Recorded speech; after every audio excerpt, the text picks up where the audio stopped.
여러분 안녕하십니까? YTN 뉴스나이트입니다. 민주당 이재명 대표가 어제 연임이 결정된 이후 영수회담과 여야 대표회담을 제안을 했죠. 대표회담은 빠르게 이야기가 오가면서 25일로 날짜가 정해졌습니다. 꽉 막힌 전국의 숨통이 트일 계기가 될 수 있을지 관심이 큽니다.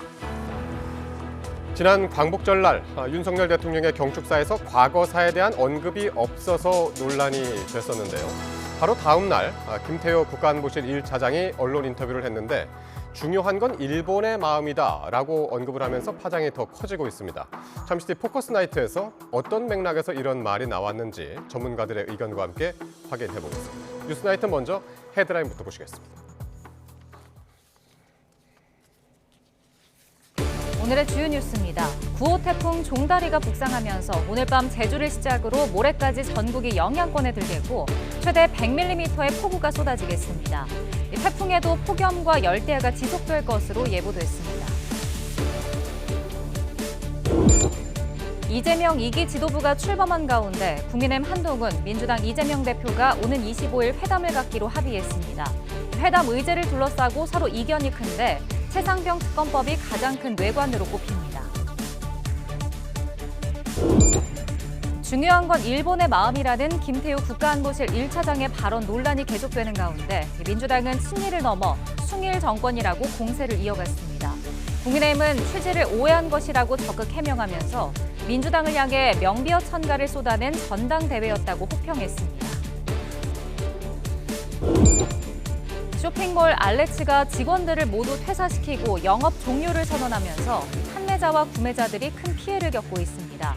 티몬 위메프보다 상황이 더 심각하다는 말까지 나오는 가운데 이 사태가 이커머스 전반으로 악화할 수 있다는 우려도 제기됩니다. 학교에 가는 중학교 여학생에게 둔기를 휘두른 고등학교 남학생이 경찰에 붙잡혔습니다. 후배인 여중생이 자신을 만나주지 않는다는 이유로 범행을 저지른 것으로 파악됐습니다.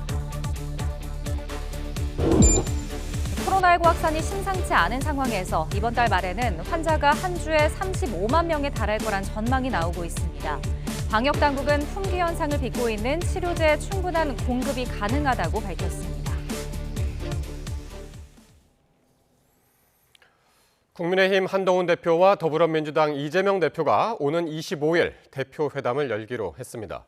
어제 이 대표가 수락연설에서 제안을 한 지 하루 만에 전격적으로 날짜까지 잡은 건데요.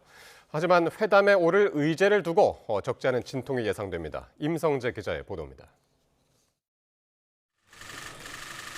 국민의힘 한동훈, 더불어민주당 이재명 대표가 오는 25일 대표회담을 열기로 했습니다. 연임에 성공한 이 대표가 한 대표를 향해 대화를 제안한 지 하루 만입니다. 대표 회담의 제의도 대단히 환영한다는 말씀을 드립니다. 조속한 시일 내에 시간과 장소를 잡았으면 좋겠습니다. 여야 대표 회담을 긍정적으로 생각하신다고 해서 지금 대표 비서실장에게 실무 협의를 지시해 놓은 상태이기도 합니다. 4월 총선 뒤 넉 달 만에 양당 수장으로 다시 맞붙게 된 두 대표가 민생 문제를 허심탄회하게 논의하자고 뜻을 모은 겁니다. 양측은 회담 테이블에 오를 의제엔 말을 아끼며 차차 협의해 나가기로 했는데 일주일도 채 남지 않은 시간, 넘어야 할 산이 한두 개가 아니란 분석입니다. 일단 국민의힘은 당론으로 추진 중인 금융투자소득세 폐지와 종합부동산세 상속세 개편 논의 등을 주요 의제로 삼아야 한다는 입장입니다.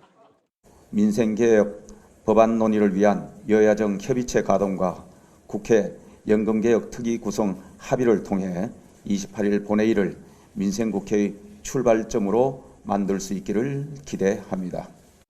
이달 말까지 조건 없이 구성하자고 제안한 연금개혁 특위 문제를 야당이 어떻게 받아들일지도 변수입니다. 이에 민주당은 이 대표가 금투세와 상속세의 보완 가능성을 시사하는 등 세제 개편에는 비교적 전향적인 입장을 보이고 있지만 거부권 끝에 국회로 돌아온 25만 원법을 주요 안건으로 올리자고 제안할 가능성이 커 충돌이 예상됩니다. 여당이 현금 살포법으로 규정한 민생회복 지원금을 다시 논의 테이블에 올리는 것 자체에 의문을 표할 가능성이 적지 않기 때문입니다. 여당은 현금 살포 법안이라고 거짓 선동하며 민생 법안을 반대만 했지 국민의 고통을 책임지는 모습은 전혀 보이지 않고 있습니다. 최상병 특검법 역시 가장 큰 뇌관으로 꼽힙니다. 대표 회담과 달리 이 대표가 제안한 영수회담의 경우 대통령실은 국회 정상화가 우선이란 입장을 밝히면서 아직은 불투명한 상황입니다. 여야의 유력 대권주자이기도 한 한동훈 이재명 대표가 민생회담 날짜까지 속전속결로 정하며 첫 단추를 끼웠지만 어디까지를 민생으로 볼지 회담 의제를 두고는 치열한 삿바 싸움을 벌일 거란 관측이 지배적입니다. YTN 임성재입니다. 여야 대표 회담의 최대 쟁점은 결국 최상병 특검법이 될 거라는 분석이 지배적입니다. 일단 민주당은 일주일 내로 여당 자체 특검안을 내라고 압박을 했고 국민의힘은 독소 조항이 포함된 야당 특검법부터 철회하라고 맞섰습니다. 강민경 기자입니다. 여야 대표 회담을 제안한 민주당 이재명 대표는 최상병 특검법만큼은 꼭 회담 의제로 올리겠다는 입장입니다. 한동훈 대표가 제안한 제3자 추천 방식 특검도 수용하겠다고 했는데 왜 자꾸 조건을 붙이는지 모르겠다며 진정성이 의심된다고 지적했습니다. 조건 붙이고 단서 달고 하는 건 결국 하지 말자는 얘기일 가능성이 많습니다. 진정성을 가지고 좀 임해 주시기를 부탁드리고. 민주당은 협상을 하려면 발을 빼지 말고 여당 자체 특검법부터 가져오라며 대여 압박이 고삐를 조였습니다. 그러면서 일주일 뒤인 오는 26일을 제출 시한으로 못 박았습니다. 저희가 시원하게 제안하지 않았습니까? 조건 달지 말고 토 달지 말고 특검법 발의하시기를 요청합니다. 반면 국민의힘은 제대로 협상을 하고 싶으면 민주당이 세 번째로 발의한 특검법부터 철회하라고 맞받았습니다.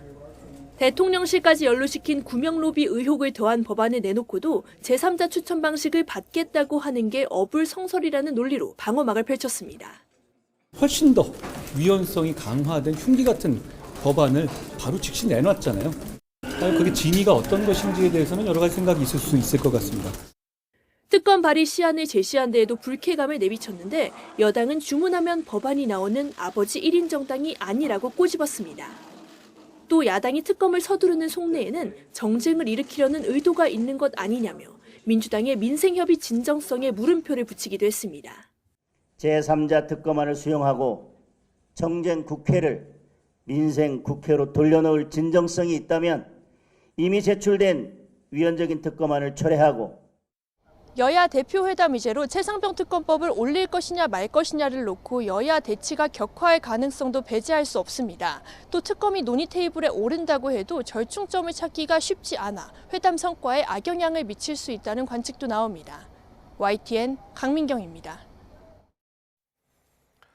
대통령실은 더불어민주당 이재명 대표가 윤석열 대통령과의 영수회담을 제안한 데 대해 현재 정해진 것이 없다고 밝혔습니다. 대통령실 핵심 관계자는 오늘 기자들과 만나 영수회담과 관련한 공식 입장이라며 이같이 말했습니다. 대통령실 고위 관계자는 YTN과 통화에서 국회부터 정상화해야 한다고 지적했습니다. 더불어민주당은 일제 과거사 문제를 두고 억지로 사과받는 게 진정성이 있느냐며 중요한 건 일본의 마음이라고 말한 김태효 국가안보실 1차장의 사과와 대통령실의 엄중한 조치를 요구했습니다. 이재명 대표는 최고위원회의에서 대통령과 공직자는 우리 국민이 뽑은 대리인이고 대통령실이 배려해야 할 건 대일본 제국 천황이 아니라 우리 국민의 마음이라고 말했습니다. 김병주 최고위원은 이 정도면 친일을 넘어 숭일이고 일본의 충성스러운 신하가 아닌지 의심스럽다며 김 차장은 당장 국민 앞에 사죄하라고 비판했습니다.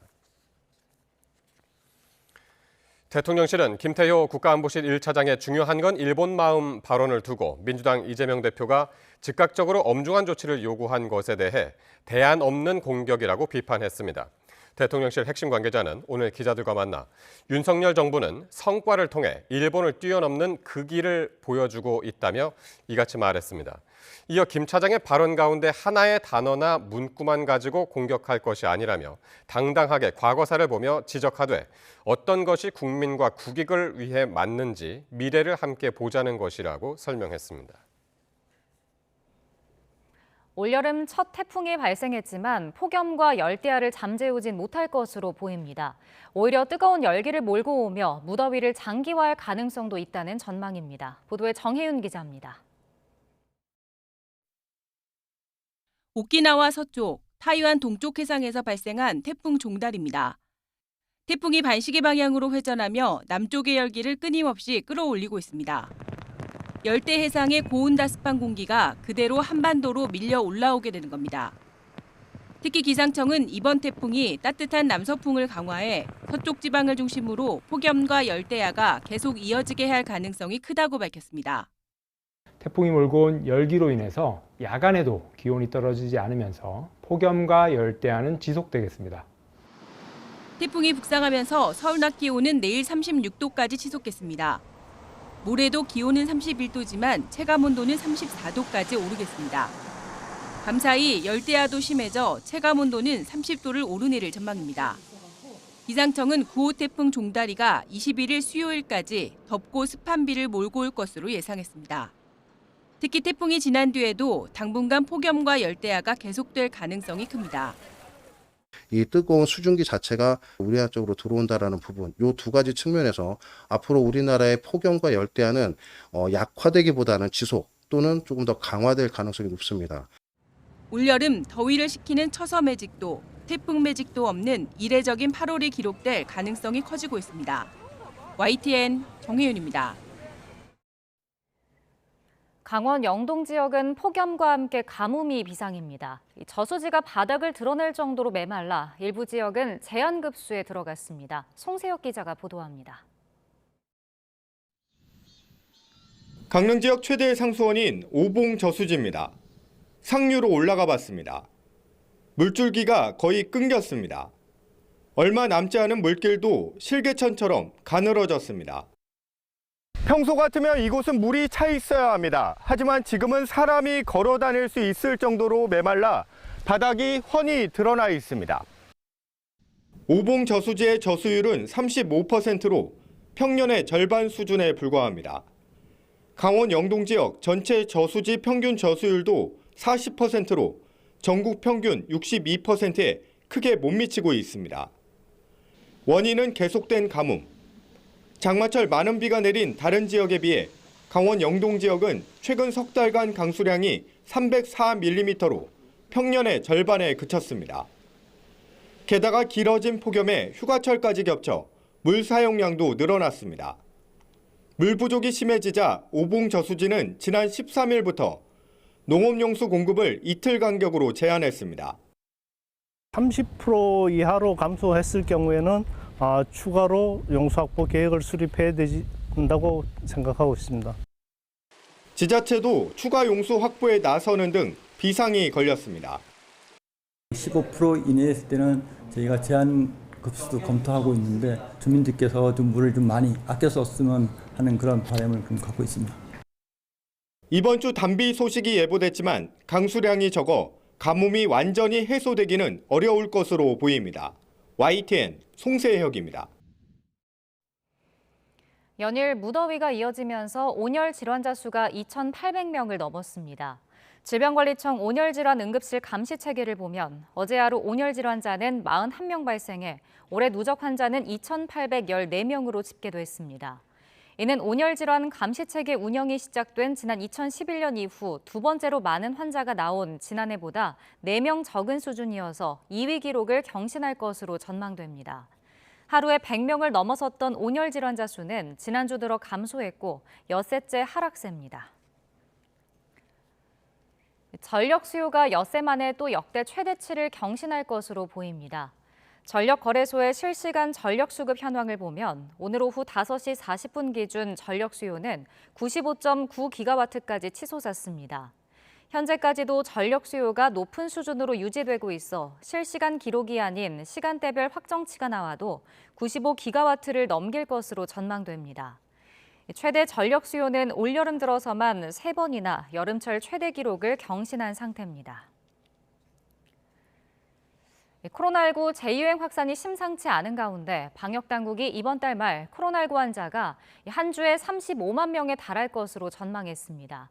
다만 경증 환자가 대부분이라 감염병 등급을 상향하진 않을 것이라면서 치료제 공급과 고위험군 관리에 집중하겠다고 강조했습니다. 보도에 백종규 기자입니다.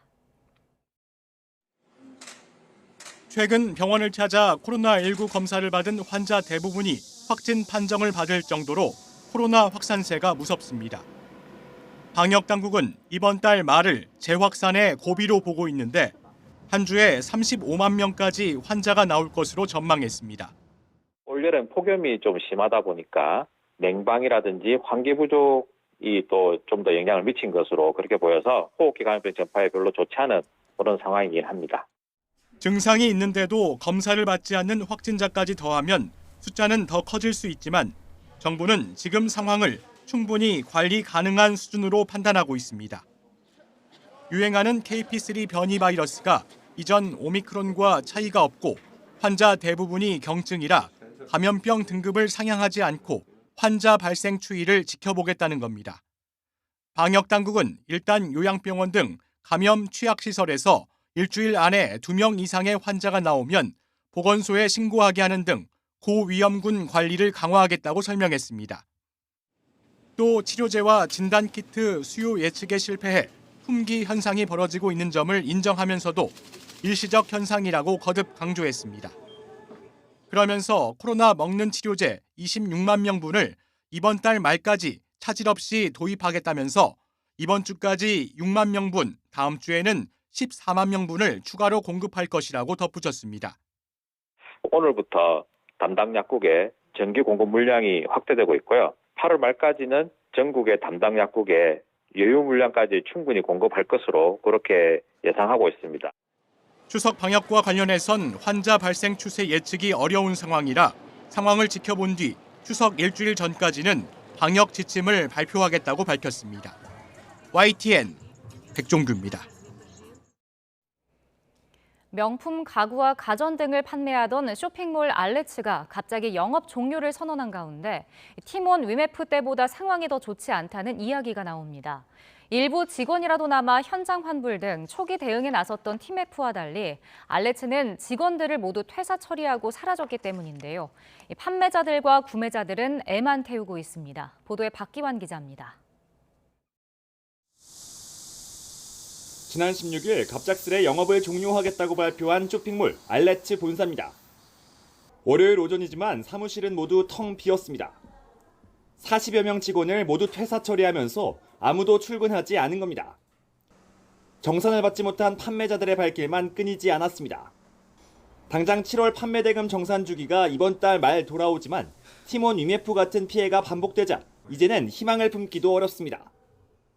저희는 1억 1천만 원 정도 됩니다. 31일부로 영업을 종료한다라는 공지를 띄워서 폐업은 확정적이지 않나 합니다. 지푸라기 잡으려고 일단 오늘 나온 거고 누구라도 나와서 좀 말을 해줬으면 좋겠는데.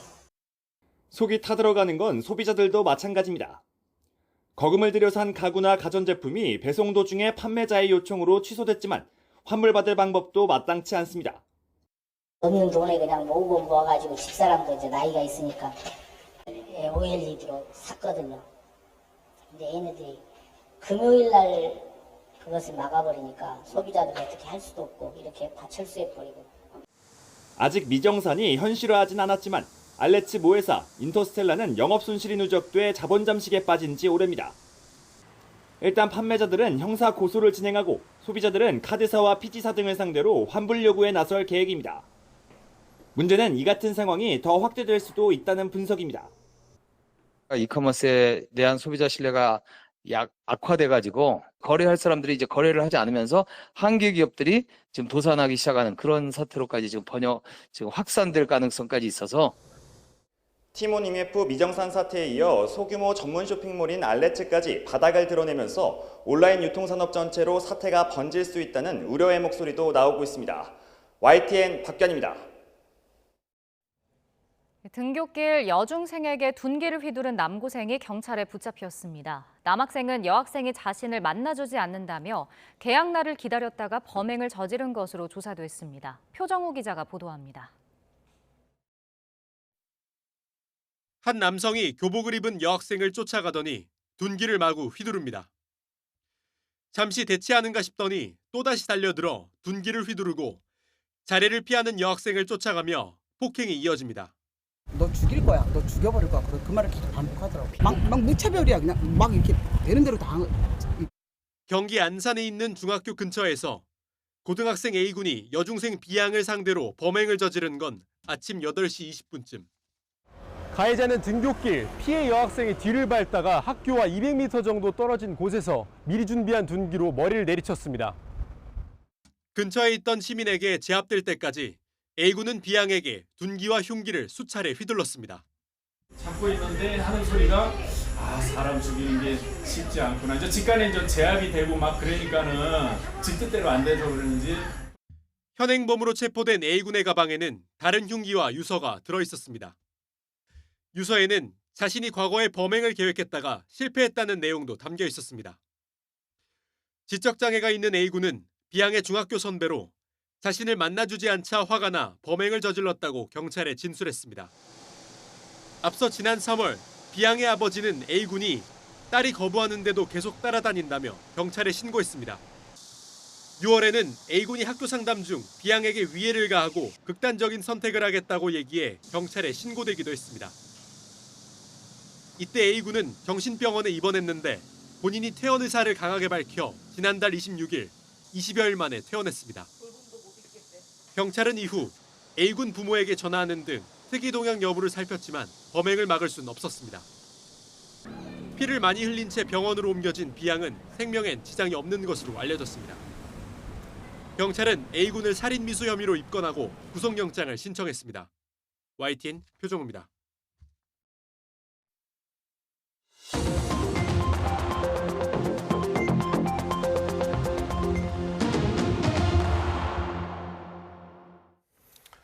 정치권 관심 뉴스 짚어보는 포커스 나이트 시간입니다. 오늘은 최수영, 김준일 두 분 평론가와 함께하겠습니다. 두 분 안녕하십니까?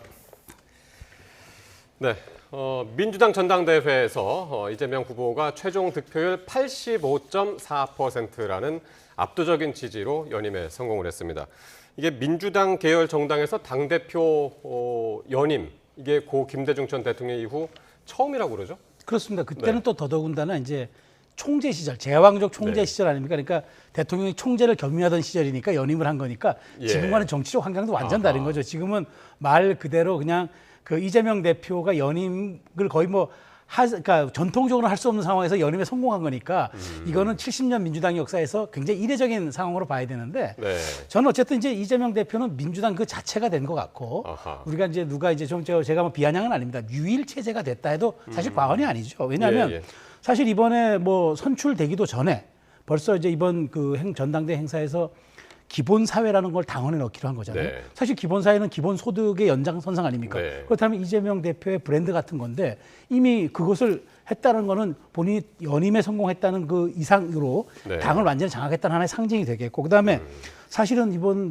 원래 2년 대선 2년 전에 그만둬야 되는데 특이한 상황, 지방선거까지도 그 연임할 계속 할 수 있도록 그렇게 당원 개정의 길도 열어놨죠. 그다음에 만일 여기에서 공천에 또 이의를 제기하면 제재할 수 있는 그런 조항까지 열어놨으니까 그걸 완벽한 거예요. 그래서 사실 한마디로 얘기하면 이제 그야말로 이재명은 민주당 그 자체로서 이제 불려도 된다 이런 정도인데 이제 중요한 건 그런 거겠죠. 그럼에도 불구하고 이면이라는 게 있으니까 이번에 그렇게 높은 관심에도 관심이라고 했지만 실제로 권리당원 투표율이 41.18 과반에도 못 미쳤어요.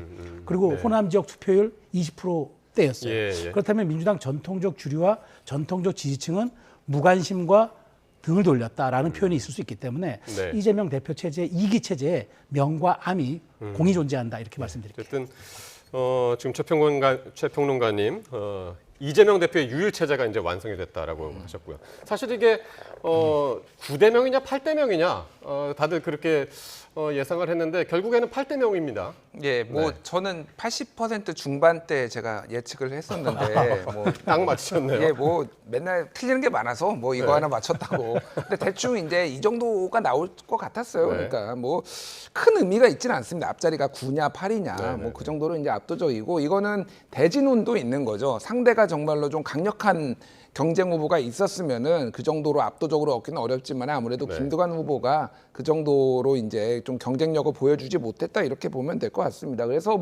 이재명 유일 체제 맞고요. 사실 이 득표율이 높은 거를 가지고 뭐라고 할 수는 없죠. 한동훈 대표가 85% 나왔으면 또 얼마나 좋아했겠습니까? 그런 거죠. 그러니까 이거를 가지고 뭐라고 할 수 있는 건 아니고 근데 최수현 평론가님 말씀하셨다시피 사실은 그 앞단에서의 과정에서의 조금 좀 무리한 것들 뭐 이런 것들이 아무래도 좀 부담이 될 것 같고 이거는 사실은 이 더 앞단에서의 이제 공천 과정에서 이것까지 이제 연결지어서 사람들은 이제 볼 수밖에 없거든요. 그렇기 때문에 그 이제 뭐 소위 말해서 이제 친명들만 살아남고 이제 비명들 학살했던 그 과정들을 보면서 조금 이거에 대해서 조금 좋지 않게 보시는 분들도 좀 있는 거는 사실인 것 같습니다. 그럼에도 불구하고 어쨌든 이거는 당원들이 선택한 거기 때문에 뭐 당원들의 뭐 판단을 존중할 필요는 있는 거죠. 예.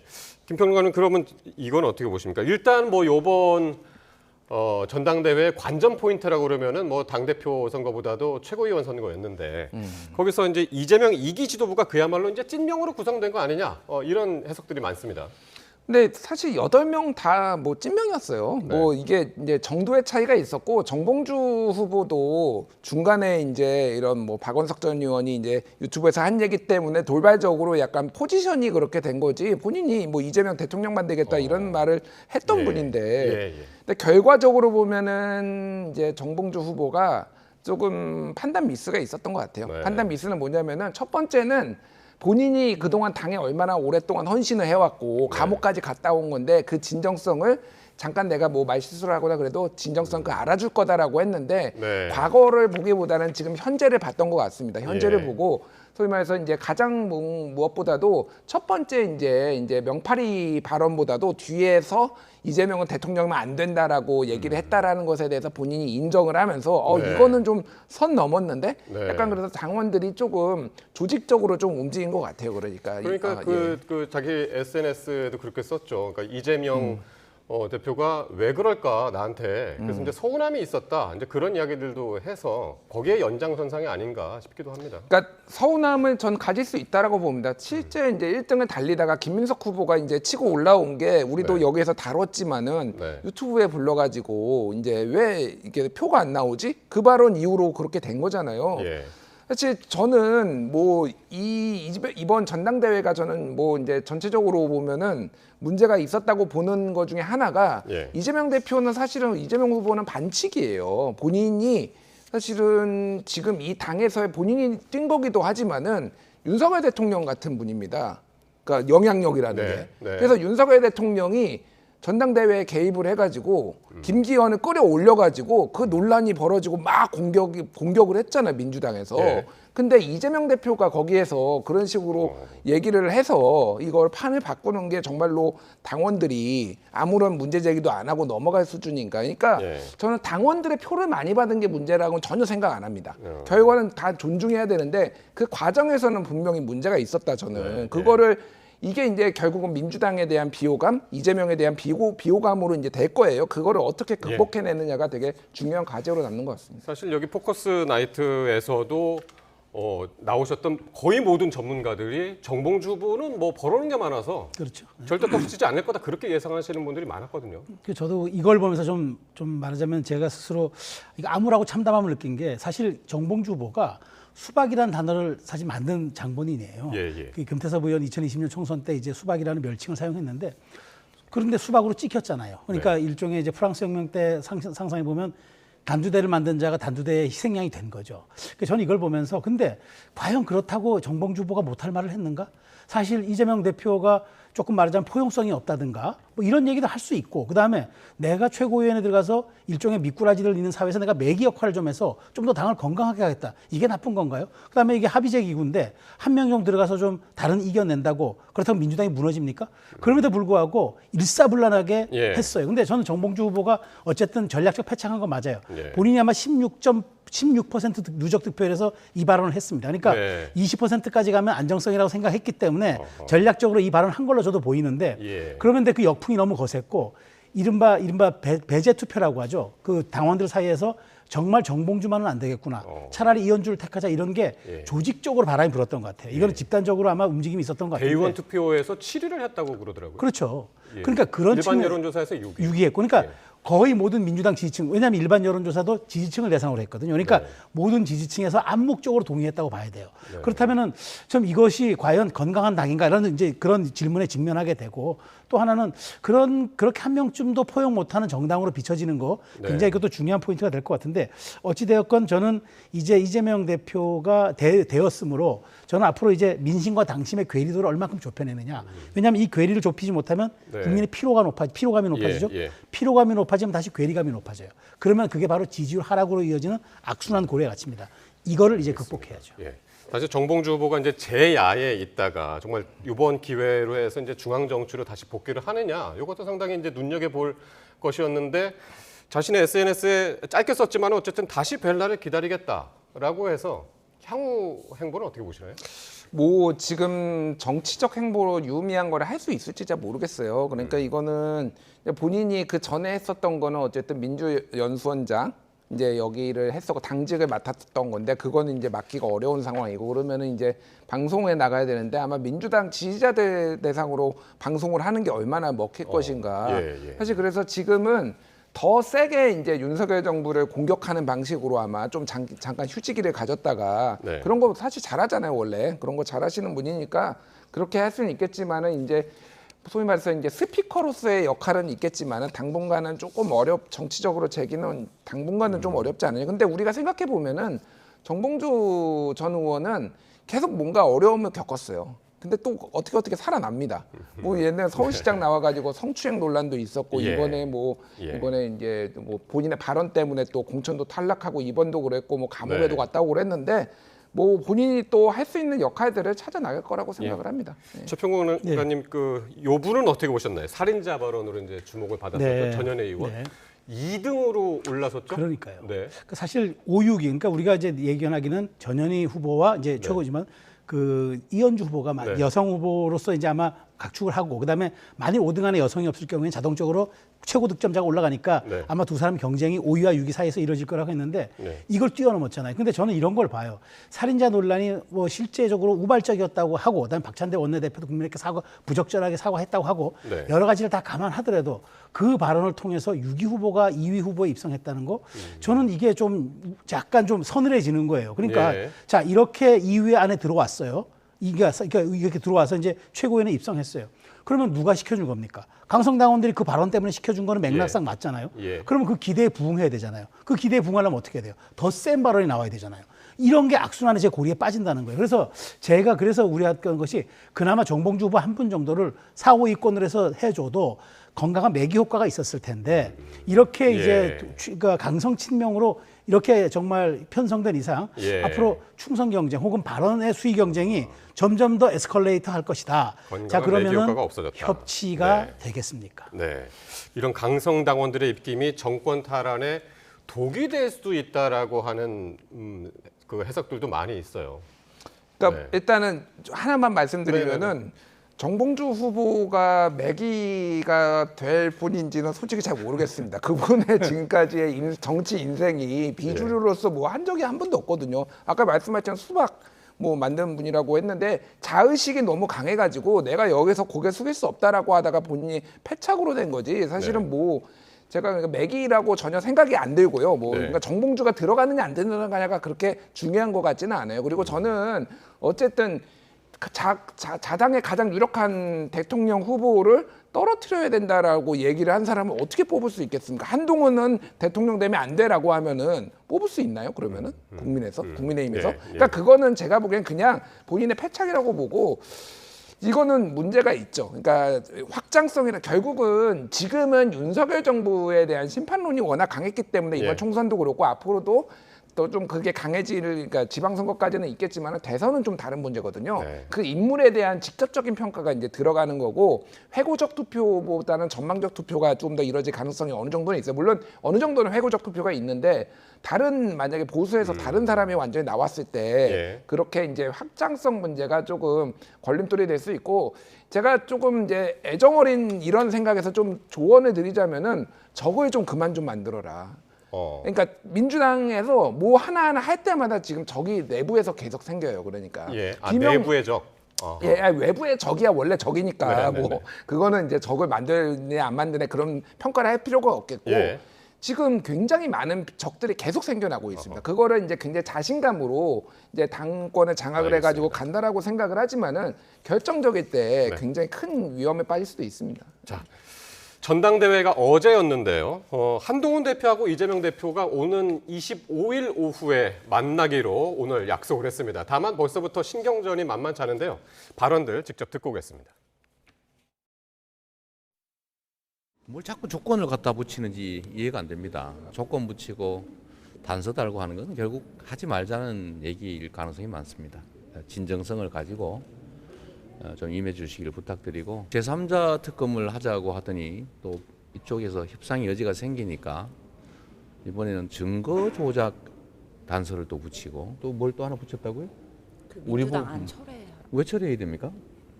자기들 거 내서 협상하면 되지. 저는 그 말 자체는 환영하는데요. 진위가 어떤 것인지에 대해서는 여러 가지 생각이 있을 수 있을 것 같습니다. 특히 뭐 열흘이니 언제까지니 이렇게 뜬금없이 시한까지 건 것을 보면 지금까지 본인들이 입장하고는 좀 맞지 않는 면이 있다고 생각해요. 대화의 조건이란 건 없고요. 다만 아까 제가 말씀드린 것처럼 한 손에는 훨씬 더 위헌성이 강화된 법안을 내놓으면서 한쪽은 마치 뭐 이렇게 하는 것 자체가 어떤 의미인지 갈팡질팡한다라는 의미를 지적하는 거 아닌가 싶습니다. 네. 이재명 대표의 회담 제의 하루 만에 여야 대표 회담이 일사천리로 성사가 됐습니다. 그런데 벌써부터 신경전인 게 이게 최상병 특검법을 놓고선 지금 신경전을 벌이고 있는 것 같아요. 근데 최상병 특검이 무슨 민생하고 관련이 있습니까? 이거는 그냥 하는 과정에서 진행하면 돼요. 그러니까 저는 지금 이재명 대표는 왜 한 대표 말 바꾸느냐고 그다음에 한동훈 대표는 아니 무슨 뭐 열흘 정도 시간 정해놓고 하라는 그런 법안이 어디 있냐 세상에. 그 협의하다 보면 되는 거지. 이 논리잖아요. 근데 저는 이 게임의 승자는 누가 통 큰 양보를 하느냐에 달려 있어요. 이재명 대표 먹사니즘 얘기하죠. 한동훈 대표 이제 성과 내겠다고 얘기하죠. 민생에 올인하겠다 얘기하죠. 근데 여기에서 그러면 이 말하자면 정무적 이슈인 이런 특검을 가지고 줄다리기 하는 모습을 보이는 순간 저는 그것을 계속 끌고 가는 사람이 패자가 될 거라고 봐요. 여기서 오히려 통 큰 말하자면 전환적 제안을 하거나 지금 서로가 지금 양 대표가 된 지 얼마 안 된 분들이기 때문에 누가 더 이슈 오너십을 가지고 자기 운동장으로 끌어들여서 내 걸 소화해내느냐. 저는 이게 클 거라고 봐요. 국민이 거기에서 국민은 메시지와 이미지에서 다 지도자의 모습을 보거든요. 그렇기 때문에 저는 각 당의 진영의 지금 유불리를 따지는 최상병 특검을 가지고 네가 먼저 해라 내가 먼저 해라 뭘 처리해야만 한다. 이걸 가지고 장기적으로 끌어봤자 전혀 도움이 안 됩니다. 진짜 이걸 양보하는 사람이 저는 이긴다고 보기 때문에 어떤 식의 양보? 저는 자신의 것을 그쪽에 넘겨서 알아서 하세요라고 하는 사람이 저는 승자가 될 거라고 보고 민생에서의 이슈 오너십을 누가 더 보여주느냐. 이게 게임의 법칙이 될 겁니다. 그러니까요. 두 대표의 통 큰 결단으로 날짜는 정말 단번에 결정이 됐는데 저는 이게 궁금해요. 최상병 특검법과 관련해서 민주당이 왜 26일까지 그 한동훈 대표한테 그 안을 내라고 했을까요? 그러니까 25일이 일요일이니까 이제 26일 월요일 날 내라고 하는 거죠. 그러니까 비슷한 때에 내라. 쉽게 얘기를 하면 일요일 날 법안을 낼 수는 없으니까 뭐 그런 거고요. 그러니까 뭐 왜 약속을 안 지키죠? 본인도 누가 뭐 그 예전에 그런 얘기 있잖아요. 누가 칼 들고 협박했냐, 누칼협 뭐 이런 얘기가 있잖아요. 누가 한동훈 후보 보고 제3자 추천 뭐 이런 특검법 내라고 누가 뭐 칼 들고 협박했나요? 본인이 약속해가지고 본인이 당대표가 됐는데 본인이 왜 약속을 안 지킵니까? 그러니까 이게 이제 민생이랑 무슨 관련이 있냐라고 했는데 지금 이것 때문에 아무것도 안 되잖아요. 현실적으로 그러니까 이거를 해결을 하고 한 발자국 나가자라는 거 아닙니까? 이게 왜 민생하고 관련이 없는지 잘 모르겠고 중요한 거는 어쨌든 이거는 도돌이표가 또 될 거예요. 국민의힘에서 결자 해지를 해야 되고 그걸 아니까 한동훈 대표가 그 얘기를 한 거잖아요. 그리고 협상이란 거는 결국은 본인들이 유리한 전장에서 조건을 달면서 원래 이제 사전에 조율을 하잖아요. 민주당이 보기에는 최상병 특검이 가장 우리가 원하는 거고 유리한 전장이다라고 보니까 이거를 얘기를 하는 거고 뭐 국민의힘 한동훈 대표는 금투세 얘기 계속 하잖아요. 본인이 보기에는 금투세가 가장 유리한 전장이라고 보는 거죠. 뭐 그 과정에서 왜 최상병 특검 얘기하냐 그러면 이쪽에서 왜 금투세 가지고 얘기하냐 뭐 이런 식으로 되면 안 되니까 그냥 통 크게 저는 했으면 좋겠다. 어쨌든 지리하게 조금 뭐 조율이 있겠지만은 결과적으로 보면은 한동훈 대표는 이거를 안 받으면 안 받을수록 본인이 약속한 것도 지키지 않는 그런 정치인으로 이제 낙인 찍힐 수밖에 없다고 생각을 합니다. 그러면 그 민생 법안들은 어떻게 보시나요? 지금 말씀하신 그 금투세 국민의힘에서는 이거 폐지하자는 입장인 것 같고 민주당에서는 이걸 일단 이재명 대표는 유예 쪽에 좀 관심을 두고 있는 것 같아요. 그러니까 수정안을 내거나 유예를 내거나 이게 그러니까 뭐가 비슷하냐면은 예전에 그 이제 준연동형 비례대표제하고 똑같아요. 비슷해요. 비슷한 맥락이라는 게 뭐냐면은 이 준연동형 비례대표제를 없애려면은 법안을 만들어야 돼요. 새로. 그러니까 이거는 뭐 폐지만 하면 되기는 하는데 어쨌든 가만히 두면은 그냥 그대로 가는 겁니다. 그러니까 이게 그래서 칼자루를 새로운 법안을 만들면은 이를테면 대통령의 거부권도 행사할 수 있고 뭐 그런 거지만 이거는 사실은 민주당이 완벽하게 칼자루를 쥐었다라고 보면 될 것 같고 폐지를 이제 뭐 국민의힘은 입장이 그거니까 폐지를 얘기할 수 있으면은 민주당에서는 폐지를 받기는 매우 어렵다. 진성준 정책위 회장이 이번에 유임됐지만은 매우 강하게 지금 이거는 해야 된다라고 얘기를 하고 있잖아요. 그러니까 보완 예를 들면 세액공제를 뭐 1억 원으로 한다든지 아니면은 뭐 장기 투자가 지금 하는 것들이 별로 이득이 안 나니 장기 투자를 유도할 수 있게 뭐 한다든지 이런 보완들이 조금 나오지 않을까. 그 와중에서 좀 협상이 이루어지지 않을까 저는 그렇게 전망합니다. 저는 이제 여기에서 조금 이제 다르게 보는 게 이제 이 금투세 논란 있잖아요. 이재명 대표가 이거 조금 더 들여봐야 되는 게 자, 그 한 달 이상 그 벌어졌던 그 민주당 전당대회에서 가장 관심을 끌었을 때가 바로 금투세에서 1억 원 기준을 상향하겠다는 그 발언 났을 때 전 언론이 달라붙고 관심이 제일 높았었어요. 이재명 대표 그걸 상기해야 돼요. 그러니까 왜 관심이 높았느냐? 시장의 어떤 반응이기도 하겠지만 바로 그것이 이재명 대표가 구체적으로 민생에 접근하네라는 신호를 주었고 그걸 봤기 때문에 관심을 표명한 거예요. 그래서 그에서 논란이 벌어지다가 말씀하신 것처럼 진성준 정책위장이 또 한마디 하면서 민주당의 여러 가지 측면에서 나중에 좀 고려해봐야 된다는 얘기를 하면서 다시 이제 그 수면 밑으로 가라앉았는데 여기서 하나 핵심 그거거든요. 정치가 갈등의 조정자 역할을 해야지 조장자 역할을 하면 안 되는 것 아닙니까? 그거를 이재명 대표가 잘 명심해야 될 거예요. 그런 측면에서 단순하게 금투세 하나만 놓고 볼 게 아니라 어디에서 국민들이 반응했는지 정치는 국민이 원하는데 어떻게 우리가 거기에 이제 그 응답을 해줘야 하는지 그걸 한번 염두에 둘 필요가 있다는 말씀을 드리고 싶은 거예요. 예. 금투세하고 이제 25만 원 지원법 요게 이제 대표 회담에서 큰 관심 중에 이제 하나가 될 것 같고요.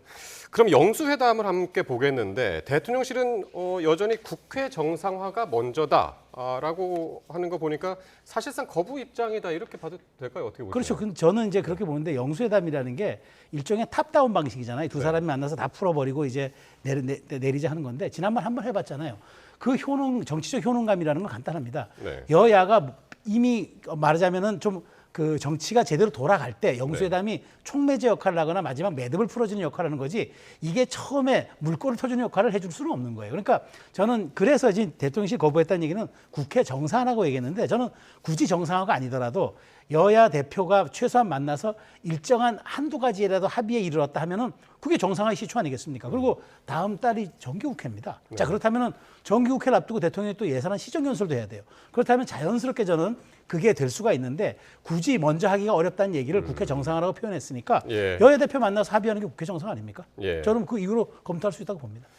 네, 김준일 평론가 어떻게 보시나요? 지금 축하난을 가지고도 지금 진실 게임 양상을 벌이고 있어서 아니 축하 그 윤석열 대통령이 그 국민의힘 이제 당 대표 된 다음에 한동훈 대표 된 다음에 그러니까 선출된 당 대표나 이제 최고위원뿐만이 아니라 사무총장한테도 난을 보냈어요. 거의 없는 일입니다. 지명직한테 이렇게 보내는 거는 그 정도로 애정이 있고 막 하는데 그냥 대표실로 이재명 당대표실로 보내면 안 되나요? 이거를 꼭 뭐 누구랑 조율을 하고 복잡하게 해야 되나요? 그러니까 그냥 저는 이런 거 하나하나가 대통령이 좀 통 크게 정치를 하셨으면 좋겠다. 이런 거 가지고 왜 하는지 뭐 김경수 사면을 요청했네 안 했네 그런 거를 받았네 안 했네 그런 거 사소한 거 가지고 왜 이렇게 갈등을 일으키는지 모르겠고 기본적으로 저는 영수회담을 하기는 할 텐데 시간이 상당히 걸릴 거다. 왜 그러냐면은 신뢰관계가 없어요. 지난번에 말씀하셨지만 지난번에 한번 했는데 이재명 대표는 이제 말 못하게 할 것 같으니까 본인이 꺼내가지고 한참 읽고 그런 다음에 이제 함성득 이제 이명백 두 비선 아니가 뭐 이런 두 사람이 나와가지고 했던 논란들 그 이후에 뭐 누가 제안을 했네 안 했네 경쟁자를 치우네 안 했네 그러니까 지금 만나봤자 신뢰가 없으면은 이게 될 거가 아니라서 알겠습니다. 저도 좀 시간이 필요할 것 같습니다. 예, 영수회담 어떻게 진행될지 함께 지켜보고요. 자, 정치권에서는 또 과거사 문제와 관련해서 김태효 국가안보실 제1차장의 중요한 것은 일본의 마음이다라는 발언을 놓고 논란이 이어지고 있습니다. 발언 먼저 듣고 오겠습니다. 과거사 문제에 대해서 일본이 또 고개를 돌리고 필요한 말을 하지 않으면 또 거기에 대해서 엄중하게 따지고 변화를 시도해야겠지만 중요한 건 일본의 마음이죠. 마음이 없는 사람을 다그쳐서 억지로 사과를 받아낼 때 그것이 과연 진정한가. 대통령실에서 배려해야 될 것은 대일본 제국 천황이 아니라 대한민국 국민의 마음입니다. 제가 말 전체를 보지 못했습니다만 그게 뭐 일본의 입장이 훨씬 더 중요하다 이런 취지를 말하는 것은 아니지 않았을까 싶습니다. 중요한 건 대한민국 국민의 마음이죠. 네, 중요한 건 일본의 마음이다. 대통령 광복절 경축사에서 한일 과거사 언급이 빠진 데 대해서 답하는 과정에서 이제 나온 발언이었는데 어떻게 들으셨습니까? 그러니까 저도 어쨌든 그 대통령실의 최고위급 공직자잖아요. 근데 이제 이런 표현을 할 때 전 한동훈 대표가 말을 잘 했다고 봐요. 중요한 건 대한민국 국민의 마음이죠. 우리가 여기에서 발을 붙이고 살고 우리를 대표하는 공직자 아닙니까? 그렇다면 당연히 우리 입장에서 설명하는 게 맞았는데 다만 외교에서는 이런 게 있습니다. 상대방을 배려합니다. 뭐 이제 저도 청와대 근무할 때 보면은 순방 나가기 전에 해외 그 순방을 주재국의 인터뷰를 받습니다. 대표 언론을. 네. 그래가지고 그쪽에 좋아할 수 있는 말들을 전합니다. 근데 그건 그쪽에 전하는 외교의 메시지고 예. 또 우리 쪽에 전하는 내부의 메시지도 다릅니다. 네. 그런데 8.15 어쨌든 경축사에서 설령 대통령이 미래를 보고 가자. 그러니까 과거에 발목 잡히지 말고 미래를 보고 가고 그게 그 길의 길이다. 우리가 비로소 지금 GDP도 우리가 앞서고 있는데 비로소 우리가 일본을 압도하는 길은 그게 오히려 그게 그 길의 길이다. 그게 맥락이었다 할지라도 중요한 건 대한민국 국민의 마음이죠. 그래서 저는 어쨌든 김태호 차장이 어떤 마음이 있었든 간에 최소한 이게 워딩으로 나오고 전달되는 과정에서는 조금 우리 국민의 눈높이와 마음에 헤아리지 못했다는 측면에서 저도 지적을 하고요. 네. 다만 중요한 건 앞으로 대일 관계에서 본인은 외교관으로서 해야 되니까 그 밸런스를 어떻게 앞으로 유지하는가가 저는 굉장히 중요한 관건이라고 봅니다. 예, 김평공론가님은 어떻게 들으셨나요? 그러니까 대한민국 안보실장이 지금 4번째가 됐어요. 지금 네. 그러니까 조태용, 김성한, 장호진의 신원식까지 지금 2년 3개월 만에 4번째가 됐는데 그 안보실에서 한 번도 안 맡긴 분이 저분입니다. 그러니까 그렇죠. 진짜 실수예요. 저분하고 갈등이 있어가지고 다 교체됐다라는 얘기가 있는데 저분이 대표적으로 이제 한미일 동맹, 저도 뭐 동맹이라기보다 한미일이 이제 같이 굳건하게 군사 협력을 하는 거 저도 뭐 찬성은 합니다만은 그 정도가 지나쳐요. 그러니까 거의 친일에 가깝다. 제가 보기에는 그동안의 발언들이나 논란들을 보면은, 그러니까 왜 저도 일본은 단순한 말실수가 아니다. 말실수가 아니에요. 그러니까 지금의 정부의 어떤 스탠스나 이게 다 지금 저분에서 나오는 게 아닌가 저는 그렇게 생각을 합니다. 그리고 일본은 그러니까 SBS가 작년 3월에 보도한 거에 따르면은 53번을 사과나 유감 표명을 했습니다. 맞아요. 엄청 많이 했어요. 근데 왜 이런 일이 반복을 합니까? 또 망언하고 사과하고 또 망언하고 그런 거거든요. 사과는 필요하지 않아요. 이제 일본은 행동으로 보여야 됩니다. 왜 독도를 우리나라 땅, 자기네 일본 땅이라고 얘기를 하고 왜 교과서 왜곡을 하고 이런 거에 대한 이제 시정 조치를 윤석열 정부가 요구해야 되는데 꿀먹은 벙어리처럼 있고 사도광산이나 냅다 퍼주고 이러니까 국민들이 다 화가 나는 거 아닙니까? 그 와중에 지금 일본의 마음이 중요하다고 하는 게 이분은 그래도 경질 안 될 거예요. 왜냐하면 핵심이니까. 그러니까 지금 이 친일 기조의 가장 핵심인 게 이분이다. 그리고 윤석열 대통령하고 거의 모든 이제 인식을 같이 한다 이렇게 볼 수밖에 없을 것 같습니다. 네, 일단은 이제 김준일 평론가의 이제 개인적인 이제 발언으로 듣고요. 자, 윤 대통령이 오늘 한 발언이 또 지금 이제 화제가 됐는데 어떤 발언이었냐면요. 지난 광복절 경축사에서 가짜 뉴스 유포자들을 비판한 데 이어서 오늘 을지훈련 메시지에서도 북한의 가짜뉴스 공격에 대비할 것을 강조를 했습니다. 민주당 반응까지 함께 듣고 오겠습니다. 허위 정보와 가짜뉴스 유포, 사이버 공격과 같은 북한의 회색지대 도발에 대한 대응 태세를 강화해야 합니다. 우리 사회 내부에는 자유민주주의 체제를 위협하는 반국가 세력들이 곳곳에서 암약하고 있습니다. 북한은 개전 초기부터 이들을 동원하여 폭력과 여론몰이 그리고 선전, 선동으로 국민적 혼란을 가중하고 국론 분열을 꾀할 것입니다. 이러한 혼란과 분열을 차단하고 전 국민의 항전 의지를 높일 수 있는 방안을 적극 강구해야 합니다. 윤 대통령이 오늘 국무회의에서 우리 사회 곳곳에서 암약하고 있다고 한 반국가 세력들은 해방 후 친일파가 그리고 독재 정권의 하수인들이 즐겨 쓰던 표현입니다. 국무회의를 극우 지지층 결집용 정쟁의 장으로 활용하는 윤석열 대통령의 위험한 행태를 강력히 규탄합니다. 친일 DNA를 드러냈다가 국민 분노에 직면하자 북풍몰이를 하겠다는 것입니까? 예, 반국가 세력. 윤 대통령이 이번뿐만이 아니라요. 지난해 광복절 경축사에서도 그랬고 올해 3월에도 반국가 세력 언급을 했었는데 민주당에서는 독재 정권에서 쓰던 말이다 이렇게 반발을 하고 있단 말이죠. 저는 뭐 굳이 그렇게 반발해야 할 이유를 모르겠어요. 네. 사실 이게 뭐 반국가 세력이라고 하는 걸 야당을 지칭하겠습니까? 그건 저는 아니라고 보고요. 지금 예. 그렇잖아요. 우리가 TPO라는 게 있잖아요. 시간, 상황, 그다음에 시간, 장소, 상황이라는 게 있는데 지금 을지훈련 기간에 앞둔 상황에서 대통령이 국무회의 발언에서 예. 그다음에 지금 상황은 북한이 오물풍선을 날려보내면서 남남 갈등까지 유도하고 실제 우리가 거의 대응하는 과정에서 왜 우리가 자꾸 대북 확성기를 틀거나 북한을 왜 자극하느냐. 그래 북한이 날려보내지라고 우리 사회 갈등이 벌어지잖아요. 예. 이런 상황에서 대통령이 최소한 을지훈련 우리가 정말 방어 태세를 점검하는 그런 훈련에서 이런 메시지 저는 나올 수 있다고 좀 봐요. 그러니까 네. 이런 발언이 평상시에 국무에서 나왔다 그러면은 논란이 될 수 있지만 예. 을지 훈련에 돌입하는 상황에서 나온 거 아닙니까? 네. 자 그렇다면 우리가 방어 태세 강화하고 정신무장 강화하고 그다음에 반국가 세력들의 어떤 그런 도발에 대해서 우리가 엄중 대처하자.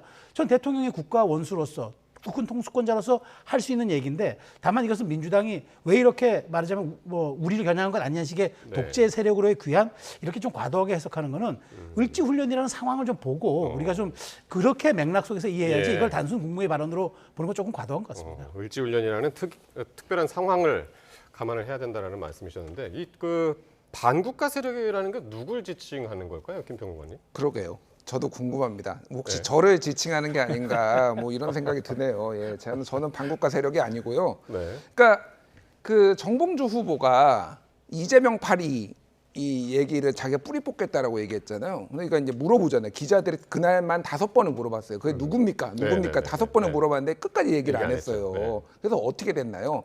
그러니까 뭐 온갖 추측과 뭐 이상한 논란만 벌어졌습니다. 저는 예. 진짜 궁금한데 대통령께서 반국가 세력이 누군지 좀 밝혀줬으면 좋겠다. 지난번에도 반국가 세력 작년 8.15에도 얘기를 하셨고 매번 예. 얘기를 하고 이렇게 분란만 일어나고 있잖아요. 지금 우리 지칭하는 거야?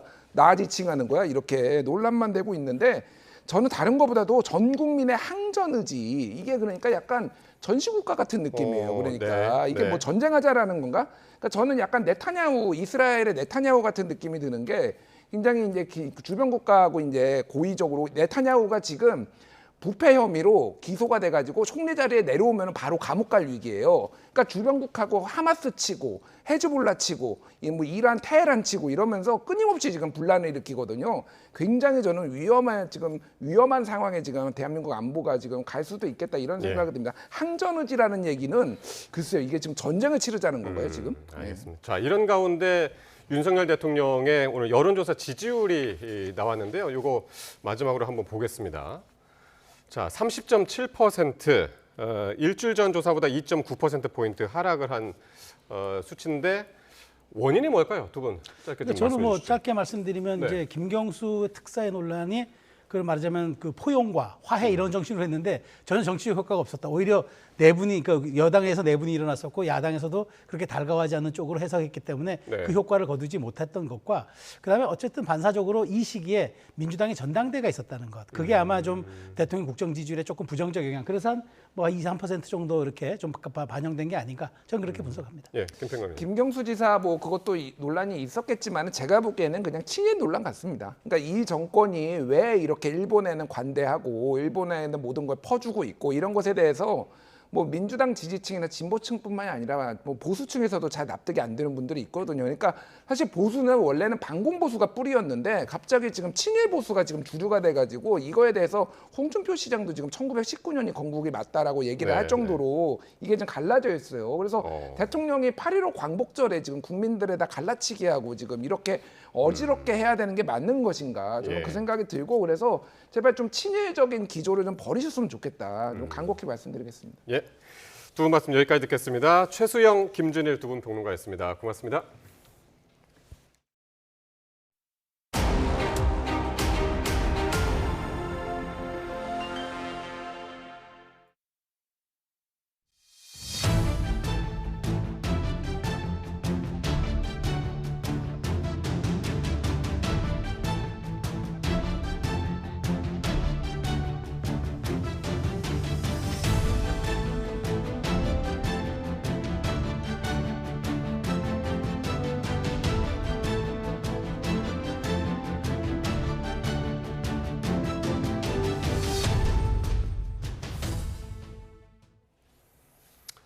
네, 폭염 속에 이번에는 늦은 여름 태풍이 북상을 하고 있습니다.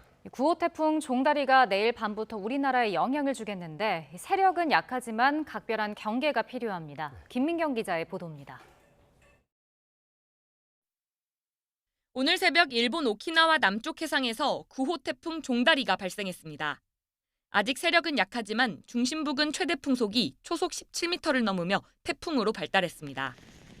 태풍이 통과하는 해수 온도가 무척 높아 세력이 더 발달할 여건은 충분합니다. 하지만 이동거리가 짧고 상층의 태풍 발달을 막는 기류가 있어 큰 피해를 몰고 올 슈퍼급 태풍이 될 가능성은 적습니다. 지금 열대 해상에서의 열적 조건은 좋은 반면에 상공에 따뜻한 고기압이 태풍을 막고 있는 상황으로서 태풍의 발달을 저해하는 역할을 하고 있습니다. 앞선 4개의 태풍이 모두 일본으로 향한 것과 달리 종다리는 올해 처음 한반도를 향합니다. 일본 동쪽을 향했던 5호부터 8호 태풍이 빠져나간 자리에 다시 북태평양 고기압이 서쪽으로 확장하면서 일본 남쪽 해상에 태풍이 만들어지기 좋은 조건이 만들어진 데다 태풍이 북태평양 고기압의 가장자리를 타고 서해 근처로 올라오는 겁니다. 기상청은 태풍이 내일 늦은 오후에 제주도 서쪽 해상을 지나 모레 새벽에서 오전 사이 서해안에서 열대저압부로 약해지고 충남에 상륙해 경기 남부에서 소멸할 걸로 예상했습니다. 반면 일본 기상청은 태풍이 전남 해안에 상륙한 뒤 우리나라를 관통해 북한 함경남도 부근까지 이동할 걸로 전망했습니다. 아직은 태풍 진로의 변동성이 큰 겁니다. 더 강화될 수도 있고 또 빠르게 약화될 수도 있는데 지금 태풍이 올라오는 상황에서 북쪽에서는 찬 공기의 한기 파동이 한번 내려오고 있는 중이거든요. 그러니까 중북부 또는 북한 지역으로 찬 공기와 열대 해상에서 올라온 수증기가 한번 부딪히는 현상이 언제 나타날지. 태풍이 근접하는 제주도와 남해안에는 모레까지 100mm 이상의 폭우가 쏟아지겠고 남부지방에도 많게는 80mm, 중부에도 10에서 50mm의 비가 내리겠습니다. 태풍의 영향으로 제주도와 남해안 일부에는 시간당 30mm 안팎의 강한 비가 쏟아지겠습니다. 특히 내일부터는 달의 인력이 강해 해수면의 높이가 높아지는 백중사리 기간으로 해안 지역에서는 너울로 인한 침수 등 피해가 우려됩니다. YTN 김민경입니다. 네, 서울은 오늘 아침까지 29일 연속 열대야가 이어졌었는데요. 제주는 북부 지역이 무려 35일 연속으로 열대야가 이어질 정도로 밤낮 없이 무더위가 기승을 부리고 있습니다. 네, 여기에 태풍 종다리가 북상하면서 강한 비바람과 파도에 대비가 필요합니다. 보도에 고재영 기자입니다. 뜨거운 햇살이 쉴 새 없이 내리쬐입니다. 양산을 손에 들어보지만 열기만큼은 어쩔 수 없습니다. 섭씨 34도를 웃도는 더운 날씨에 습도까지 높아 마치 찜질방 속에 있는 듯합니다. 아마 제가 살아온 날 중에는 가장 더운 것 같고요. 그리고 찜질방 같아요. 막 한증막 같고 숨이 턱에 막히는 거, 턱턱 막히는 것 같아요. 해수욕장에는 인파는 줄었어도 더위를 피하려는 사람들의 발길이 여전히 이어졌습니다. 바다에서 시원한 물놀이를 즐기거나 맨발로 파도치는 백사장을 거닐면 더위를 그나마 잊을만 합니다. 날씨는 너무 더운데 바다도 너무 예쁘고 바다도 너무 시원하고 아이들도 너무 즐겁게 놀아서 너무 좋은 것 같아요. 제주 북부 지역은 지난달 15일부터 35일 연속 열대야가 이어지며 무더위가 밤낮을 잇고 기승을 부리고 있습니다. 여기에 제9호 태풍 종다리 북상이 변수가 될 전망입니다. 종다리는 20일 오후부터 21일 아침까지 제주에 시간당 30mm의 폭우를 쏟아부을 것으로 예상돼 더위는 잠시 꺾일 전망입니다. 하지만 태풍 피해도 예상되는 만큼 제주도는 비상 1단계를 발령하고 모든 해안가에 대피 명령을 내려 접근을 금지할 계획입니다. 기상청도 비바람과 월파 등 태풍 피해에 철저히 대비해달라고 밝혔습니다. YTN 고재영입니다. 탯줄이 달려있는 신생아를 저수지에 버린 20대 친엄마가 경찰에 자수를 했습니다. 미혼모인 이 여성은 혼자 낳은 아기가 숨을 쉬지 않아서 겁이 나서 범행을 했다고 진술을 했는데 경찰은 정확한 사망 시점과 원인을 확인하기 위해서 시신 부검을 의뢰했습니다. 보도에 김기수 기자입니다. 저수지 한쪽에 소방차가 줄지어 서 있습니다. 소방대원들이 저수지 앞을 분주하게 오갑니다. 지난 15일 오후 6시 반쯤 영아 시신이 저수지 물 위에 떠 있다는 신고가 접수됐습니다. 영아 시신이 발견된 곳입니다. 발견 당시 태반과 탯줄이 그대로 달려 있었습니다. 시신은 부패되기 직전의 상태였던 것으로 확인됐습니다. 시신이 건진 후에였어요. 그리고 이쪽에다가 시신을 하얀 천을 덮어놓고 수사하는 사람들이 왔다 갔다 하면서 뭐 이러면서 그 폴리스 라인을 치놓고. 영아 시신이 발견된 다음 날 20대 친모 A씨가 경찰에 자수했습니다. A씨는 미혼의 무직 상태로 혼자 거주하고 있던 것으로 확인됐는데 저수지에서 영아 시신이 발견됐다는 언론 보도가 잇따르자 심적 압박감을 느꼈던 것으로 보입니다. 경찰 조사에서 A씨는 예정일보다 일찍 양수가 터져 집에서 혼자 아이를 낳았다면서 출산 후 아이가 숨을 쉬지 않았고 이에 겁이 나 저수지에 유기했다고 진술했습니다. 하지만 경찰은 정확한 사망 시점과 원인을 확인하기 위해 국립과학수사연구원에 영아 부검을 의뢰했습니다. 경찰 관계자는 영아의 사망 시점에 따라 아동학대 살해 혐의 적용 여부를 검토할 수 있다고 설명했습니다. 출산한 지 얼마 안 된 A씨의 건강 상태를 고려해 불구속 상태로 조사하고 있지만 부검 결과에 따라선 수집된 증거 등을 바탕으로 구속영장을 신청하는 것도 검토하고 있습니다. YTN 김기수입니다. 경찰이 술에 취해 전동 스쿠터를 몬 혐의를 받는 그룹 BTS 멤버 슈가의 소환조사 일정이 이번 주 중에 결정될 것으로 보인다고 밝혔습니다. 경찰청 관계자는 오늘 기자간담회에서 수사팀에서 슈가의 소환조사 일정을 조율하고 있다며 이같이 말했습니다. 또 슈가가 경찰서 포토라인에 서게 되느냐는 질문에는 다른 피의자 소환 절차와 같은 기준에 따라 할 계획이라며 일부러 포토라인을 만들어 서게 할 수는 없다고 말했습니다. 유튜버 찌양을 공갈한 혐의를 받는 변호사 최모 씨가 2차례 영장 청구 끝에 구속됐습니다.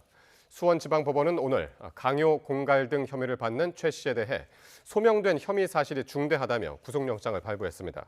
최 씨는 찌양을 협박해 돈을 갈취하고 유튜버 구제혁에게 찌양의 사생활 정보를 넘긴 혐의를 받습니다. 세관 마약 수사 외압 의혹을 받는 조병로 경무관의 최근 인사와 관련해서 조지호 신임 경찰청장이 좌천성 인사가 아니라 좌천시킨 것이라고 말했습니다. 조 청장은 오늘 기자간담회에서 최근 조 경무관을 경기 수원 남부경찰서장에서 전남경찰청 생활안전부장으로 인사 발령한 데 대해 이같이 밝혔습니다. 조 청장은 조 경무관이 서울경찰청 생활안전부장으로서 일선서 수사팀에 전화를 한 건 부적절했다며 이에 대해서 최소한 인사를 통해 책임을 물어야겠다고 생각했다고 설명했습니다. 술을 마신 채 운전하다가 뺑소니 사고를 낸 의혹을 받는 트로트 가수 김호중 씨가 두 번째 재판에서 혐의를 모두 인정했습니다. 김 씨는 고개를 숙였지만 일부 극성 팬들은 음주운전 처벌을 강화하는 이른바 김호중 방지법 추진에 강하게 반발하고 있습니다. 보도에 김철희 기자입니다. 첫 재판에서 기록을 보지 못했다며 혐의 인정 여부를 밝히지 않았던 가수 김호중 씨. 한 달여 만에 열린 2차 공판에서 모든 공소 사실을 인정한다고 밝혔습니다. 다만 변호인은 음주 사고 피해자와 합의했다며 합의서를 증거로 제출했습니다. 검찰은 김 씨 등에게 공동정범 관계를 규정한 형법 30조를 추가로 적용하기로 했습니다.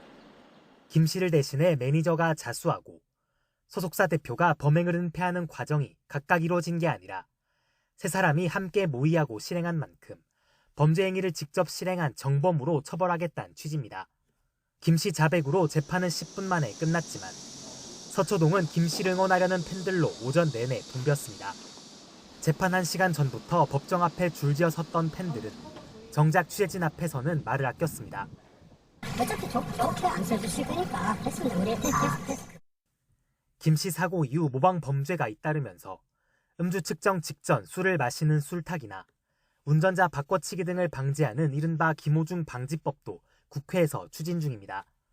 이에 반발한 일부 열성 팬들은 법안을 낸 의원실에 문자나 전화 폭탄을 퍼붓거나 국회 입법예고 게시판에 법안에 특정인 이름을 붙이는 건 지나치다는 등의 반대 의견을 적극적으로 남기고 있습니다.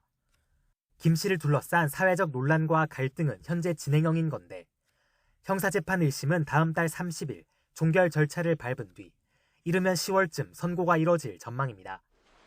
YTN 김철입니다. 윤석열 대통령과 부인 김건희 여사를 명품 가방 수수 의혹으로 고발한 인터넷 매체가 검찰의 수사심의위원회 소집을 요청했지만 받아들여지지 않았습니다. 서울중앙지방검찰청 검찰시민위원회는 지난 1일 서울의 소리 백은종 대표가 신청한 검찰 수사심의위원회 소집 신청에 대해 부의심의위원회를 열지 않고 절차를 종료하기로 결정한 것으로 알려졌습니다. 다만 이원석 검찰총장이 이창수 서울중앙지검장 요청을 받거나 직권으로 수사심의위원회를 소집할 가능성은 남아 있습니다. 유철환 국민권익위원장이 최근 권익위 소속 고위공무원 사망 사건에 대해 고인의 명예훼손을 막고 유족들이 더 깊은 상처를 받지 않도록 정쟁을 멈추길 부탁한다고 말했습니다.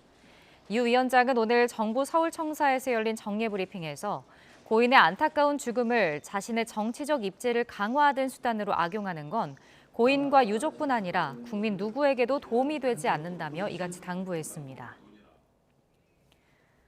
문재인 전 대통령 사위였던 서모 씨의 타이 이스타제 채용 특혜 의혹을 수사 중인 검찰이 임종석 전 청와대 비서실장을 소환하기로 했습니다. 전주지검은 내일 낮 1시 반 임 전 비서실장을 참고인 신분으로 불러 조사할 예정입니다. 임 전 비서실장은 자신의 SNS에 조사 일정을 공개하며 불순한 정치 노름에 장단을 맞출 의사가 없으니 사건을 만들지 말고 증거가 있다면 그냥 기소하라고 밝혔습니다. 전세 보증 사고 규모가 올해 들어 지난달까지 3조 원을 넘어선 것으로 나타났습니다. 2월부터 4개월 연속 감소하다가 지난달 다시 증가세로 돌아섰습니다. 보도에 최도희 기자입니다.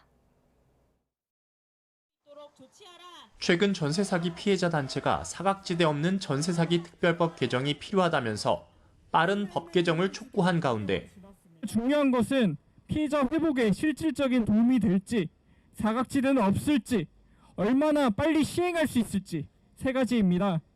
집주인이 전세 보증금을 제때 돌려주지 않으면서 발생한 전세 보증 사고 규모가 올해 들어서만 3조 원을 훌쩍 넘어섰습니다.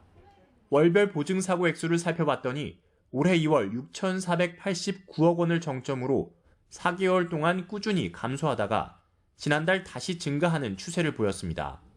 주택도시보증공사 허그는 지난달 보증 사고액이 늘어난 건 전셋값이 정점을 찍었던 지난 2022년 5월에서 7월 무렵 전세보증 가입이 늘었기 때문으로 분석했습니다. 지난달 대비 만기가 도래하는 전세보증 금액이 많아 7월 전세보증 사고 금액이 증가한 것으로 파악하고 있습니다. 이와 함께 세입자의 전세금 반환을 요청받은 허그가 올해 상반기 집주인 대신 임차인에게 내어준 이른바 대위 변제액도 지난해 같은 기간보다 46% 넘게 늘었습니다. 다만 허그는 전세 보증 사고율은 완만하게 낮아지고 있는 추세라고 설명했습니다. 이에 따라 보증 사고 액수도 오는 4분기부터 줄어들고 시차를 두고 대위 변제액 역시 차츰 감소할 것으로 내다봤습니다. 이런 가운데 여야는 오는 28일 열리는 본회의에서 전세 사기 특별법 개정안을 처리할 전망이어서 그 결과에 관심이 쏠리고 있습니다. YTN 최두입니다. 여름철 출하량 감소로 배추 소매 가격이 한 포기에 7,000원에 육박하는 것으로 나타났습니다. 한국농수산식품유통공사 자료를 보면 배추 소매 가격은 한 포기에 6,888원으로 조사됐습니다. 일주일 사이 15% 오른 것으로 1년 전과 비교하면 17%가 비싸고 평년보다는 21% 높은 가격입니다. 청탁금지법상 허용되는 음식물 가액 한도가 다음 주부터 3만 원에서 5만 원으로 올라갑니다. 국민권익위원회는 오늘 국무회의에서 이 같은 내용의 청탁금지법 시행령 개정안이 의결돼 대통령 재가를 거쳐 오는 27일부터 공포 시행될 예정이라고 밝혔습니다. 대다수 전공의가 돌아오지 않는 상황에서 병원들이 병상을 줄이는 등 응급실 운영을 축소하고 있습니다. 그런데 응급실을 찾는 환자는 오히려 늘다 보니 오는 추석 연휴쯤이 고비가 될 수 있다는 분석입니다. 보도에 김주영 기자입니다. 최근 전국 상당수의 병원 응급실들은 전공의가 대거 빠진 여파에 시달리고 있습니다. 전문의들에게 오랜 시간 일이 몰리다 보니 피로도가 극심해졌고 결국 진료를 일시 중단하거나 축소하는 사태가 이어지는 겁니다. 병원들은 어쩔 수 없이 응급실 병상을 줄이는 지경에 이르렀습니다. 전국 응급의료기관 408곳 가운데 인력 부족 등을 이유로 응급실 병상을 축소한 기관이 올해 초와 비교해 4배나 늘었습니다. 반면 응급실을 찾는 사람들은 점점 늘고 있습니다. 전공의 집단 사직 다음 달이었던 지난 3월엔 응급실을 찾는 환자가 전국에서 46만 명이었지만 지난달엔 55만 명을 넘겼습니다. 시간이 지난다고 더 나아질 기미도 없습니다. 하반기 전공의 모집에 지원율이 극히 낮아 진행했던 추가 모집엔 고작 21명만 지원했습니다. 인력난은 계속될 수밖에 없는데 특히 일반적으로 응급 환자가 몰리는 추석 연휴가 고비가 될 수 있다는 우려가 나옵니다.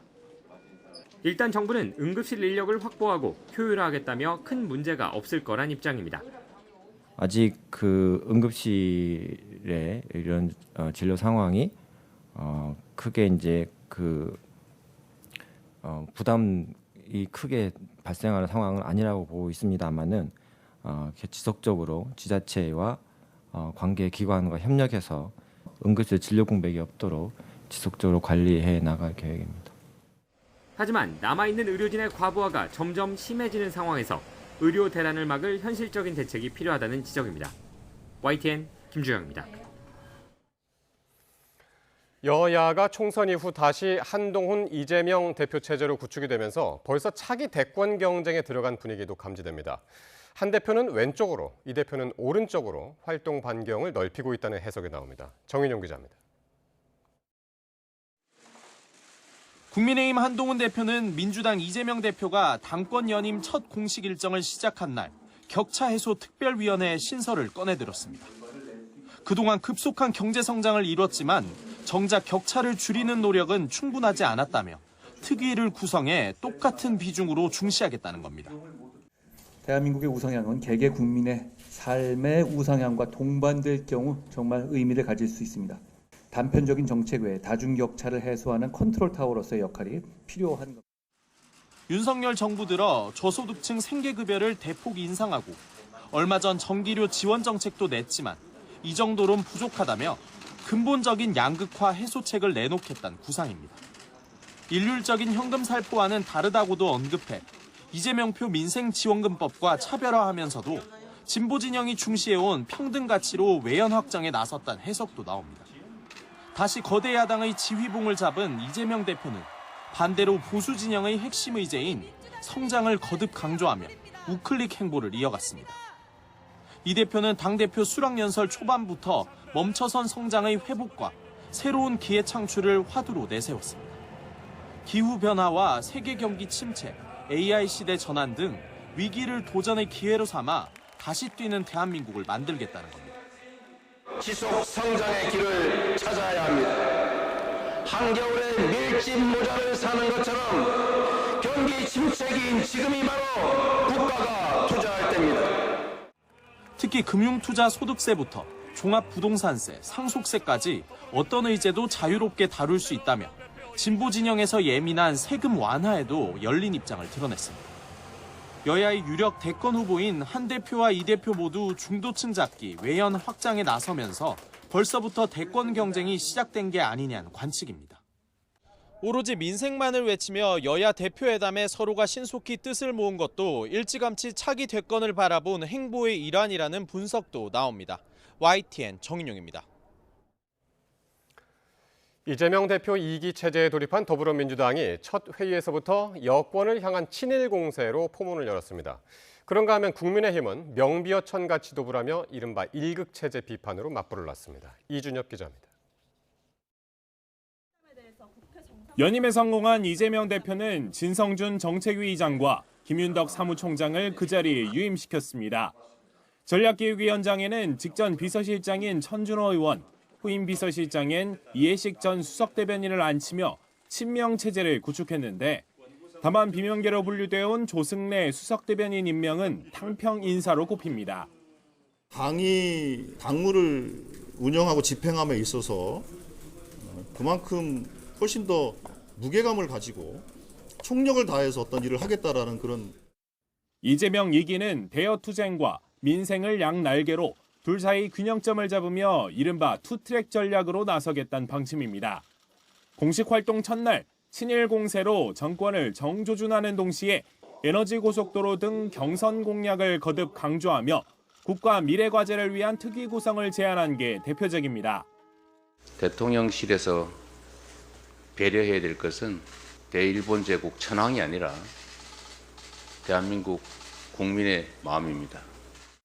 일제 과거사 문제에 중요한 건 일본의 마음이라는 대통령실 관계자 발언 논란을 지목한 건데 이에 국민의힘은 해당 발언은 그 취지를 오도하는 것이라고 맞서며 물러서지 않았습니다.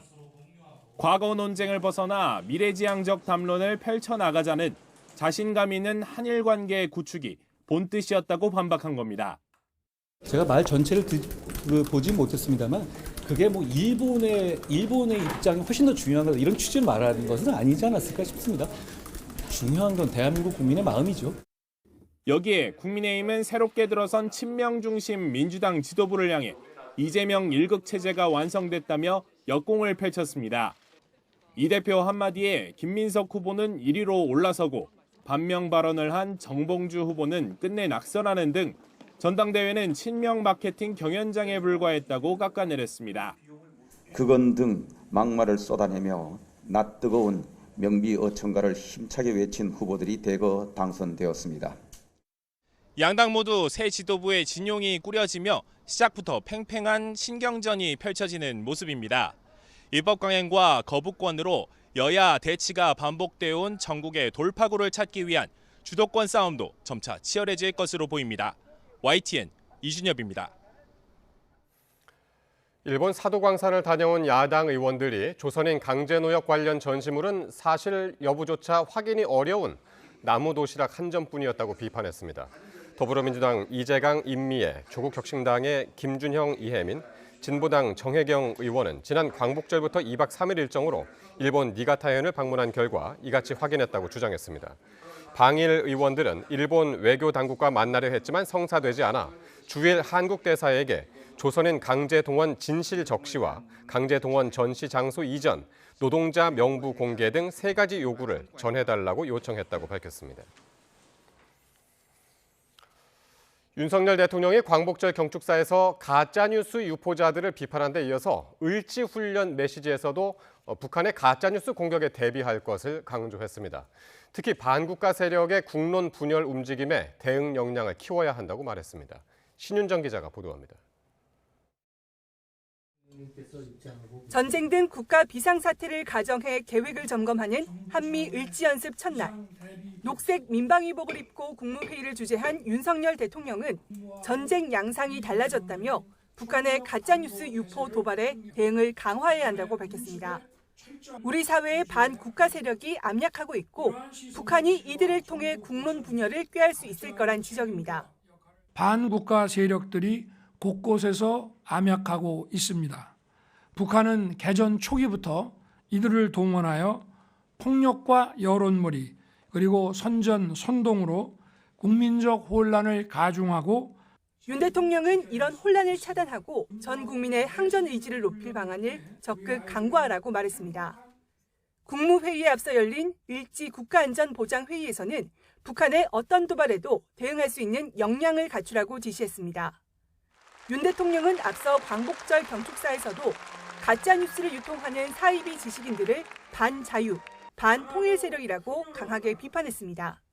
검은 선동 세력에 맞서 자유의 가치 체계를 지켜내려면 우리 국민들이 진실의 힘으로 무장하여 맞서 싸워야 합니다. 특정 단체나 세력을 겨냥하진 않았지만 가짜뉴스의 폐해를 연일 강조하며 강력한 대응 필요성을 역설한 것으로 풀이됩니다. 이런 가운데 여당 의원들은 국내 1위 포털 업체인 네이버를 방문해 네이버 측이 제공하는 포털 뉴스 서비스가 정치적으로 편향돼 있다며 개선을 촉구했습니다. 좌편향 선동가들의 이 가짜뉴스 진지가 되고 있다라는 세간의 평가를 불식시킬 수 있는 대안을 앞서 건국절 논란을 민생과 관련 없는 불필요한 이념 논쟁이라고 지적한 윤 대통령이 오히려 이념 논쟁을 불러일으킨 게 아니냐는 야권 지적에 대통령실은 북한의 위협과 관련한 대응 태세를 강조한 것이라며 확대 해석을 경계했습니다. YTN 신윤정입니다. 한미가 유사시 한반도 방어를 위한 연합 군사훈련인 을지 자유의 방패 연습을 열흘간의 일정으로 시작했습니다. 이번에도 북한은 침략전쟁 연습이라며 반발했습니다. 조용성 기자입니다. 구조 지시가 떨어지자 해군 해남구조전대 소속 심해 잠수하들이 거침없이 바닷속으로 뛰어내립니다. 해군 심해 잠수하들의 임무는 바다에서 위기에 처한 조난자 구조.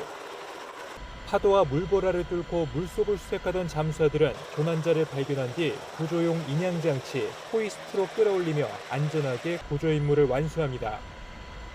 해상 재난과 조난을 가정한 해군의 항공구조 훈련입니다. 조난자를 반드시 구조한다는 각오로 언제 어떠한 상황에서도 국민과 전우의 생명을 지킬 수 있도록 구조작전 태세를 완비하겠습니다. 유사시 한반도의 방어를 위한 한미연합 군사훈련 을지 자유의 방패 연습이 시작됐습니다. 예년과 비슷한 19,000명의 장병이 참가하고 오는 29일까지 진행됩니다. 한미 군 당국은 북한의 대량 살상 무기에 대응해 지상, 해상, 공중, 사이버, 우주의 자산을 활용하는 다영역 작전을 수행합니다. 이번 훈련의 방점은 이 다영역 작전에 좀 포커스가 맞춰져 있고, 그렇군요. 그다음에 예. 이제 실기동도 그만큼 많이 진행된다라는 거는 어떻게 보면 한미 양국의 전투 태세를 그만큼 격상시킨다는 그런 의미도 좀 담겨 있다고 보여집니다. 아울러 한미연합훈련 기간 중 국가 비상사태에 대비해 전국 4,000개 기관이 참여하는 정부의 을지 연습이 진행됩니다. 여기에는 지난해에 이어 북한의 핵공격 상황을 가정한 대응 훈련이 포함됐습니다. 이번에도 북한은 미국과 추종 국가들의 도발적인 침략전쟁 연습이라고 비난하고 억제력을 더 강화하겠다고 위협하며 도발 우려를 키웠습니다. 우리 군은 북한이 한미훈련을 빌미로 도발하면 즉각 강력히 끝까지 응징한다는 원칙에 따라 대응한다며 훈련 기간에도 북한의 움직임을 예의주시하고 있다고 밝혔습니다. YTN 조용성입니다. 통일부는 남북 대화협의체를 설치하자는 윤석열 대통령의 제안에 대해 북한이 반응을 내놓지 않는 것과 관련해 북한의 반응을 예단하지 않고 지켜볼 예정이라고 밝혔습니다. 구병삼 통일부 대변인은 오늘 정례 브리핑에서 북한이 8.15 통일 독트린에 대해 현재까지 공식적인 반응은 내놓지 않고 있다며 이같이 말했습니다. 대구시가 박정희 동상을 세우겠다고 나선 데 이어 경상북도에서도 동상 건립이 추진되고 있습니다. 민간 추진위원회가 결성돼 모금운동이 진행되고 있는데 논란의 인물이라며 반발도 이어지고 있습니다. 허성준 기자의 보도입니다. 어깨띠를 두른 사람들이 시민들에게 전단을 나눠줍니다. 3355 모여 시민들과 토론하며 사업의 정당성을 알립니다. 박정희 대통령 동상 건립 추진위원회가 출범식을 열고 본격적인 모금운동에 나섰습니다. 추진위는 20억 원을 모아 경북도청 앞 공원에 높이 8.5m 규모의 박 전 대통령 동상을 건립할 계획입니다. 20억은 9월 말까지 다 모금을 해서 11월 14일 날 박정희 대통령 탄생 107주년을 계기로 해서 그 동상을 준공하기로 결정을 했습니다.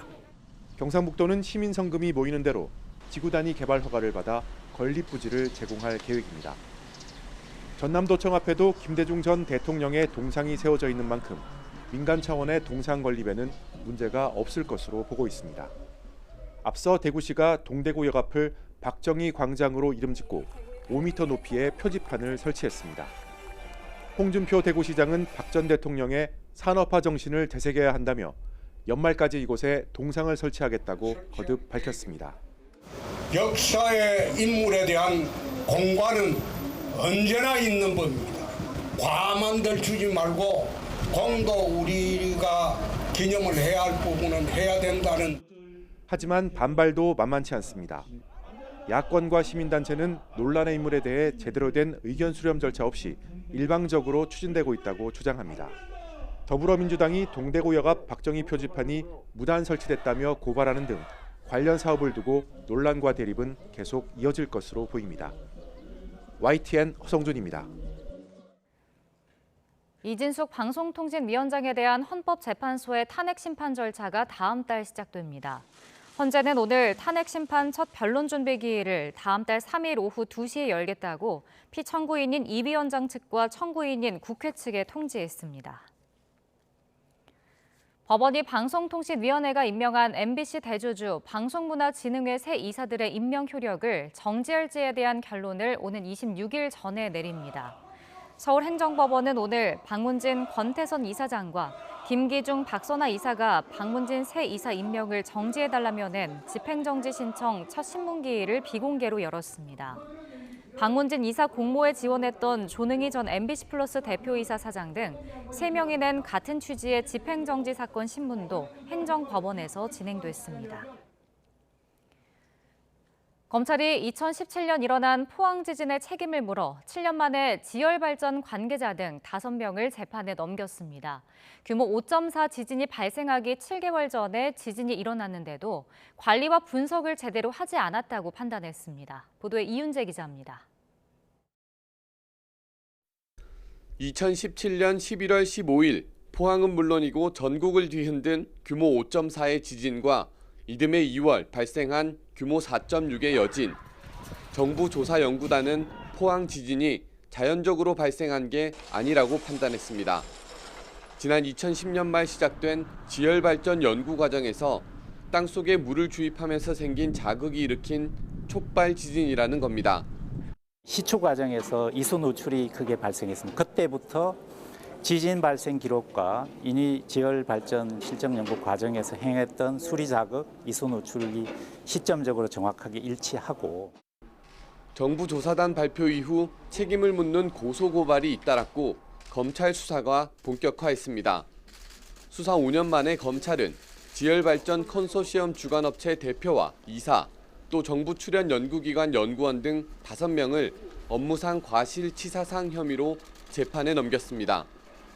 규모 5.4의 본진보다 7개월 앞선 2017년 4월에 규모 3.1의 지진이 일어났는데 그에 대한 대응이 미흡했다는 겁니다. 검찰은 연구 책임자가 실시간으로 지열 발전이 유발하는 지진을 관측하고 분석해야 하는데 지진계 유지나 관리, 분석을 소홀히 한 과실이 있다고 봤습니다. 다만 지열발전 관리감독기관인 산업통상자원부 담당자 등은 과실이 없다고 판단해 기소하지 않았습니다. 지역 시민단체는 촉발 지진 책임자는 솜방망이 기소하고 공직자는 처벌하지 않은 졸속 수사라고 비난했습니다. 지진 발생 7년 만에 사건을 넘겨받은 법원이 어떤 판결을 내릴지 향후 재판 과정에 관심이 쏠립니다. YTN 이윤재입니다. 액체 상태의 코카인 원료를 국내로 들여와 가공해서 유통하려던 일당이 해경에 붙잡혔습니다. 이들로부터 압수한 코카인은 모두 60kg, 200만 명이 투약할 수 있는 양인데 유통 과정에서 적발된 사례 가운데 국내 최대 규모입니다. 보도에 배민혁 기자입니다. 모자를 눌러 쓴 남성이 양손에 커다란 가방을 들고 엘리베이터에 탑니다. 남성 집을 급습해 가방을 열어보니 벽돌처럼 생긴 노란색 물건이 무더기로 쏟아집니다. 캐나다 국적의 50대 남성 A씨가 국내에 유통할 목적으로 갖고 있던 코카인입니다. 해경은 앞서 한강 인근에서 코카인을 거래하려던 한국인 판매책 2명을 체포했습니다. 코카인 소지 혐의, 판매 미수 혐의로 현 시간 긴급 체포합니다. 이어서 캐나다 범죄 조직의 고위급으로 활동한 마약 공급책 A씨를 검거한 겁니다. 이렇게 압수한 코카인만 모두 60kg에 달합니다. 시가로 1,800억 원어치, 무려 200만 명이 동시에 투약할 수 있는 양입니다. 유통 과정에서 적발된 사례로는 국내 최대 규모입니다. A씨는 선박을 이용해 액체 상태의 코카인을 밀반입한 것으로 파악됐습니다. 해경은 특유의 냄새를 감추기 위해 코카인을 액체 상태로 만들고 특수물질을 섞어 선박에 실었던 것으로 보고 있습니다. 그리고 지난 4월부터 6월 사이 강원도에 있는 창고에서 화학 전문가로 알려진 콜롬비아 조직원들을 통해 고체 상태로 가공한 것으로 조사됐습니다. 해경은 A씨가 과거 미국과 캐나다에서 코카인을 밀반입하다 검거된 전력이 있고 압수한 코카인의 과거 캐나다에서 활동한 마약 조직의 영문 명칭이 각인돼 있다며 캐나다 범죄 조직이 연계된 것으로 보고 있습니다. 북미에서 유통되고 있는 코카인을 캐나다 범죄 조직원이 직접 국내에 들어와 밀반입, 가공, 유통까지 가담한 최초의 사건일 뿐 아니라 국내 연계 마약 조직의 유통 관계 등에 대하여 철저하게 밝혀나가도록 하겠습니다. 해경은 A씨 등 3명을 마약류관리법 위반 혐의로 구속하고 코카인 가공 과정에 가담한 외국인 2명을 쫓고 있습니다. YTN 배민혁입니다. 경찰이 임신 36주째 낙태 수술을 진행한 병원과 의료진에 대한 강제 수사에 나섰습니다. 서울경찰청 형사기동대는 오늘 오전 9시 반부터 낙태 수술이 이뤄진 병원과 의료진에 대한 추가 압수수색을 벌였다고 밝혔습니다. 앞서 경찰은 병원에서 확보한 진료 기록을 통해 태아가 사망한 것으로 확인했는데 시신은 화장된 것으로 파악됐습니다. 지난 광복절을 하루 앞두고 일제강점기를 미화하는 시각이 담긴 영상을 전교생에게 상영한 중학교 교사가 수업과 업무에서 배제됐습니다. 부산 남구에 있는 한 중학교 A교사는 일제강점기 당시 조선의 위생과 의료, 식량 사정이 전보다 나아졌고 삶의 질이 개선됐다는 주장이 담긴 유튜브 영상을 지난 14일 교내 방송 시스템을 통해 내보냈습니다.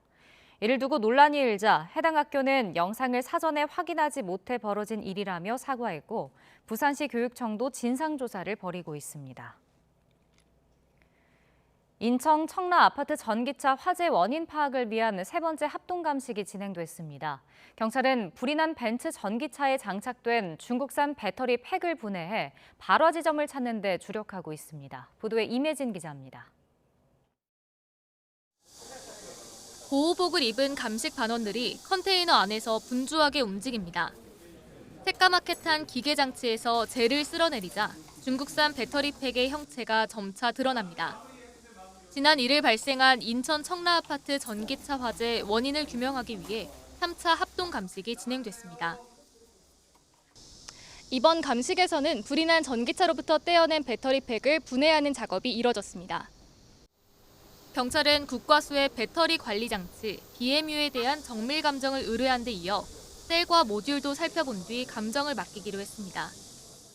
셀하고 모듈 안에 발화 지점을 특정할 수 있는지 또 배선이나 이런 부분에 이상이 있는지 그런 걸 살펴볼 예정입니다. 화재 원인 규명과 함께 잘잘못을 가리기 위한 수사도 본격화됐습니다. 경찰은 우선 최초 목격자와 벤츠 차량 소유주 등 참고인들을 불러 배경 조사에 나섰습니다. 화재 당시 지하주차장 스프링클러 작동을 멈춰 피해를 키운 아파트 관리사무소 직원에게 업무상 과실치상 혐의를 적용할 수 있을지 여부가 수사의 핵심입니다. 이와 관련해 경찰 관계자는 화재 원인 조사가 우선이라며 입건 계획을 논할 단계는 아니라고 말을 아꼈습니다. 앞서 2018년 15명의 사상자를 낸 인천 남동공단 세일전자 화재 당시 화재 경보기를 끈 관리자는 같은 혐의로 금고 1년 4개월을 선고받기도 했습니다. 이런 가운데 소방당국도 경찰 수사와는 별개로 불이 난 아파트를 상대로 소방시설법 위반 여부를 조사하고 있습니다. YTN 임혜진입니다. 우크라이나가 러시아 쿠르스크 기습에 나선 가운데 러시아 영토 내 완충지대를 조성하는 것이 목적이라고 밝혔습니다. 이 과정에서 러시아군 징집병들이 하루 100명 넘게 투항하는 것으로 알려져 이번 전쟁의 새 변수가 될 전망입니다. 정유신 기자의 보도입니다. 쿠르스크주 세인강을 가로지르는 다리 끝부분에서 흰 연기가 피어오릅니다. 현지 시간 18일 우크라이나 공군은 또 다른 다리 한 개를 폭격에 성공했다고 주장했습니다. 이틀 전에 이어 러시아군 장비 보급로를 차단하기 위해서입니다.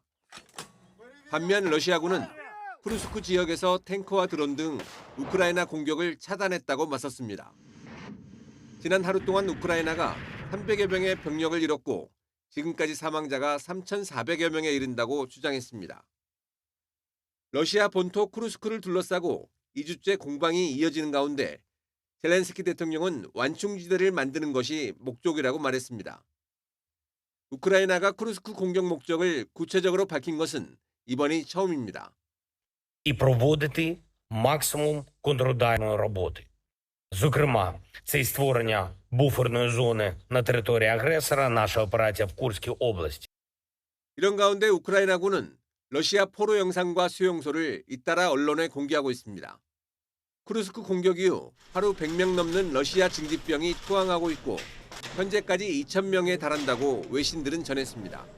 З серпня 2024 року через нашу установу пройшло більше 300 військовополонених. Ці також в цій цифрі є. 젤렌스키 대통령은 러시아 포로가 종전 협상을 위한 중요한 변수가 될 것으로 보고 상황을 직접 챙기고 있습니다. Значить, продовжуємо поповнювати. На даний час ідуть бої в районі Малоокня. Я сподіваюся, там буде взято багато полонених. 서방 언론들은 전쟁에 투입하지 않겠다며 안전을 장담했던 징집병들이 줄줄이 투항하면서 푸틴 대통령이 역풍을 맞게 됐다고 보도했습니다. 이와 별도로 러시아는 우크라이나의 본토 기습으로 휴전을 위한 비밀 협상이 무산됐다는 미국 언론의 보도에 대해 전혀 사실이 아니라고 부인했습니다. YTN 정유진입니다. 일본에서도 한 달 가까이 최고 기온이 35도를 넘는 날씨가 이어지자 곳곳에서 폭염 최장 기록을 경신하고 있습니다. 도쿄도의 경우 지난 한 달 열사병 사망자가 작년보다 크게 늘었습니다. 도쿄에서 김세호 특파원의 보도입니다. 오전 11시 반쯤 다소 구름이 끼었지만 기온은 33도를 넘어선 일본 나고야시.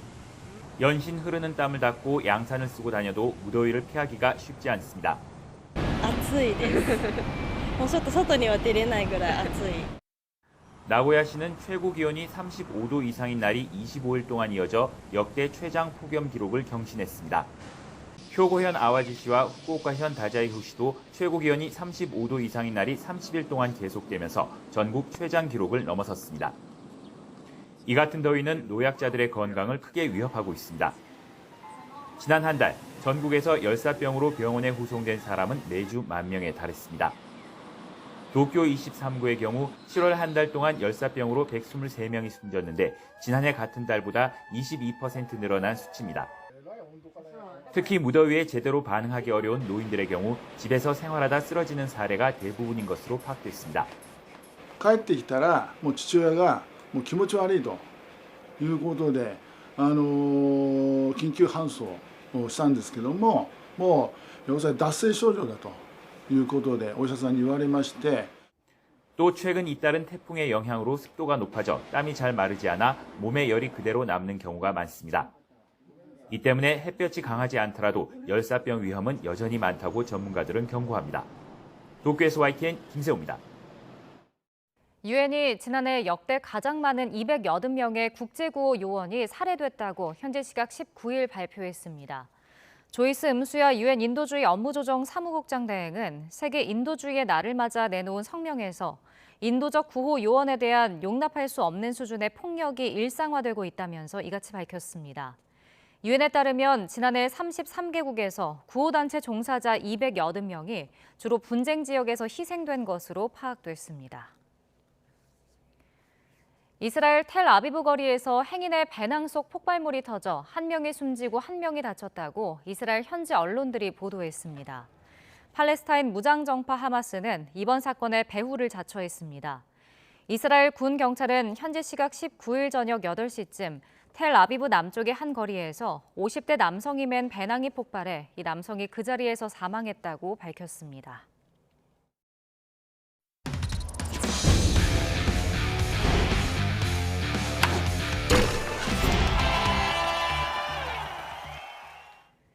안세영 선수가 폭로한 배드민턴협회 선수 관리에 대해 정식 조사를 벌이는 문화체육관광부가 낡은 관습을 없앨 방안 마련에 고심하고 있습니다. 이 빨래 관습으로 상징되는 선후배간 부조리가 핵심인데 워낙 오래된 뿌리 깊은 관습이다 보니 그만큼 고민도 큰 상태입니다. 보도에 이대건 기자입니다. 배드민턴 안세영이 국가대표에 처음 발탁된 건 중학교 3학년이던 지난 2017년. 7년간 선배들의 라켓줄 교체와 방 청소, 빨래를 대신해왔다며 올해 초 배드민턴 협회에 정식으로 문제를 제기했습니다. 하지만 개선이 되지 않았고 결국 안세영이 금메달 딴 직후 공개적인 폭로가 나왔습니다. 7년 동안 되게 많은 걸 참고 살았던 것 같아요. 억누르면서. 악착같이 달렸던 이유 중에 하나가 제 목소리에 힘이 좀 실렸으면 좋겠는 바람에 이렇게 정말 힘들게 바쁘게 살았었던 것 같습니다. 오래된 관습이기 때문에 당장 해결할 수 없다는 게 올림픽 전 대표팀의 입장인 것으로 알려졌습니다. 안세영에게 빨래를 시킨 선배 선수들도 과거에 그렇게 해왔다는 논리로 전형적인 옛 군대 문화입니다. 결국 강한 훈련과 상명하복의 군대 문화가 올림픽 메달을 만든다는 우리 스포츠계의 잘못된 문화가 근본적인 문제입니다. 선수촌이란 폐쇄적인 공간에서의 교육 방식이 대표적입니다. 이런 담론과 방식은 미국 등 선진국에선 이미 1990년대 이후 버려진 상태입니다. 그 자리를 합리적이고 체계적인 교육과정과 심리 분석이 대신했습니다. 이런데도 이기흥 대한체육회장은 올림픽을 앞둔 지난 겨울 해병대 훈련을 추진하면서 군인다운 강한 정신력을 강조했습니다. 훈련이라고 하기보다는 다가오는 파리 올림픽에 우리 선수들의 결의를 다지는 그런 계기를 마련하고자 준비를 했습니다. 올림픽을 마친 뒤에도 해병대 입소 훈련의 결과물이라고 자화자찬해 논란을 또 키웠습니다. 배드민턴 협회 진상조사를 벌이는 문화체육관광부는 선수들 사이에 낡은 문화를 없앨 해법 마련에 고심하고 있습니다. 이달 안에 나올 방안은 강제적 방법을 쓰기보단 자율적 해결에 좀 더 무게를 두고 있는 것으로 전해졌습니다. YTN 이더훈입니다. 장미란 문화체육관광부 2차관이 배드민턴협회 개인 후원 불가 규정 문제점과 선수 관리 문제 등을 폭로한 안세영 선수를 면담한 것으로 전해졌습니다. 장미란 차관은 오늘 재활 치료 중인 안세영 선수를 경기도 용인시에서 만나 현재 재활 상태와 이전에 지적한 배드민턴협회 선수 관리 문제 등에 대해 이야기를 나눈 것으로 알려졌습니다. 장 차관의 이번 면담은 공개적인 일정은 아닌 것으로 전해졌습니다. 폭염과 올림픽이라는 악재를 모두 이기고 프로야구가 흥행 돌풍을 일으키고 있습니다. 정규 시즌의 80%만 치렀는데 이미 최다 관중 신기록을 돌파했고 1,000만 관중 돌파도 가능한 추세입니다. 보도에 양시창 기자입니다. 1, 2위 맞대결이 벌어진 서울 잠실구장. 무더위도 잊은 만원 관중이 순간마다 뜨거운 응원을 쏟아냅니다. 프로야구 최다 관중 신기록이 작성된 야구장 풍경입니다. 현재까지 집계된 올 시즌 관중 수는 840만 7천여 명. 전체 일정의 80% 정도만 소화했는데도 지난 2017년 840만 600여 명을 훌쩍 뛰어넘었습니다. 토요일은 10개 구장 평균 18,000명이 넘게 야구장을 찾았고 평일을 포함해도 경기마다 평균 14,000명이 넘는 관중들이 입장했습니다. 가을 야구까지 150경기 정도 남은 점을 고려하면 불가능하게 여겨진 1,000만 관중 돌파도 시간 문제라는 계산이 나옵니다. 역대급 열대야에 흥행의 악재로 여겨진 올림픽까지 열렸음에도 7, 8월 평균 관중이 각각 3,000명, 5,000명씩 늘었다는 점도 흥미로운 대목입니다. 전통의 강호 기아와 삼성, LG, 두산이 선두권에서 경쟁하고 SSG와 한화, 롯데 등 팬층이 두꺼운 팀들이 가을 야구 티켓 마지막 한 자리를 놓고 치열한 중위권 싸움을 벌이는 것도 1,000만 관중 가능성을 키우는 요소입니다. 저희 하나 팬들 홈 원정 인천부터 부산까지 가리지 않고 정말 선수들을 위해서 응원해 주시는데 선수들도 끝까지 꼭 이길 수 있는 경기 많이 해가지고 꼭 10월 달에 경기할 수 있도록 하겠습니다. LG와 삼성, 두산이 홈 100만 관중을 넘겼고 기아와 롯데, SSG도 나란히 100만 관중 돌파를 바라보고 있어 구단들도 어느 시즌보다 신바람을 내고 있습니다. YTN 양시창입니다. 파리 올림픽에서 세계적인 관심을 불러일으킨 사격 은메달리스트 김혜지 선수가 명품 브랜드 루이비통의 화보 모델로 발탁됐습니다. 김혜지의 글로벌 매니지먼트 서비스를 제공하기로 계약한 풀필 측은 김혜지 선수가 이번 주 루이비통의 화보를 찍는 등 20개에 이르는 광고 촬영을 소화할 예정이라고 밝혔습니다. 김혜지는 지난 5월 사격 월드컵 결선에서 세계 신기록을 세우고도 무심하게 총을 내려놓는 모습이 SNS에서 큰 화제를 일으켰고 이후 일론 머스크가 해당 게시물에 액션 영화에 캐스팅하자는 댓글을 남기면서 전 세계적인 관심을 불러일으켰습니다. 제17회 세계 소프트 테니스 선수권 대회가 다음 달 4일부터 9일까지 경기도 안성에서 열립니다. 32개 나라 400명의 선수단이 참가하는 이번 대회에서 우리 선수단은 금메달 2개 이상을 목표로 하고 있습니다.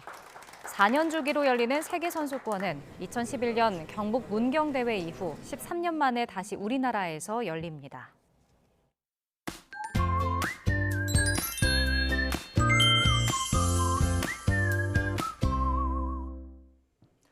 오늘 새벽 17호 열대 저압부가 9호 태풍 종다리로 발달했습니다. 올해 우리나라에 직접적인 영향을 주는 첫 번째 태풍이 될 것으로 보이는데요. 네, 그런데 열대 저압부와 태풍의 차이 혹시 아시나요? 네, 바로 중심 최대 풍속으로 구분을 하는 건데요. 풍속이 초속 17m가 되기 전까지는 열대 저압부, 초속 17m가 됐을 때부터는 태풍으로 구분합니다. 즉 열대 저압부일 때보다 세력이 더 강해졌다고 볼 수 있죠. 네, 그렇기 때문에 더욱 주의가 필요한데요. 현재 북상하고 있는 태풍의 진로는 어떨지 살펴볼까요? 네, 태풍 종다리는 내일 오후 제주도 서쪽 해상을 지나겠고 내일 밤 서해상으로 진입할 것으로 예상되고 있습니다. 네, 이후 점차 열대 저압부로 약화한 뒤 중부 내륙으로 유입될 가능성이 있는데요. 이에 따라 제주도와 남해안은 내일 새벽부터 비가 오겠고 모레는 전국으로 비가 확대되겠습니다. 모레까지 제주도와 남해안에는 100mm 이상의 많은 비와 함께 바람도 매우 강하게 불 것으로 보입니다. 특히 태풍이 근접하는 제주도와 남해안에서는 시간당 최고 50mm의 호우가 쏟아지는 곳도 있겠습니다. 전국적인 비에도 더위는 식지 못하겠습니다. 오히려 태풍이 몰고 오는 덥고 습한 공기로 열대야와 폭염이 계속되겠는데요. 서울에서는 오늘 밤 사이에도 열대야가 이어지며 30일 연속 열대야라는 신기록을 다시 세울 전망입니다. 지금까지 날씨 캔버스의 김수연, 고은재였습니다. YTN 뉴스나이트 월요일 순서 모두 마칩니다. 저희는 내일 밤 9시 40분에 새로운 이슈들과 함께 다시 찾아뵙겠습니다. 시청해주신 여러분 고맙습니다.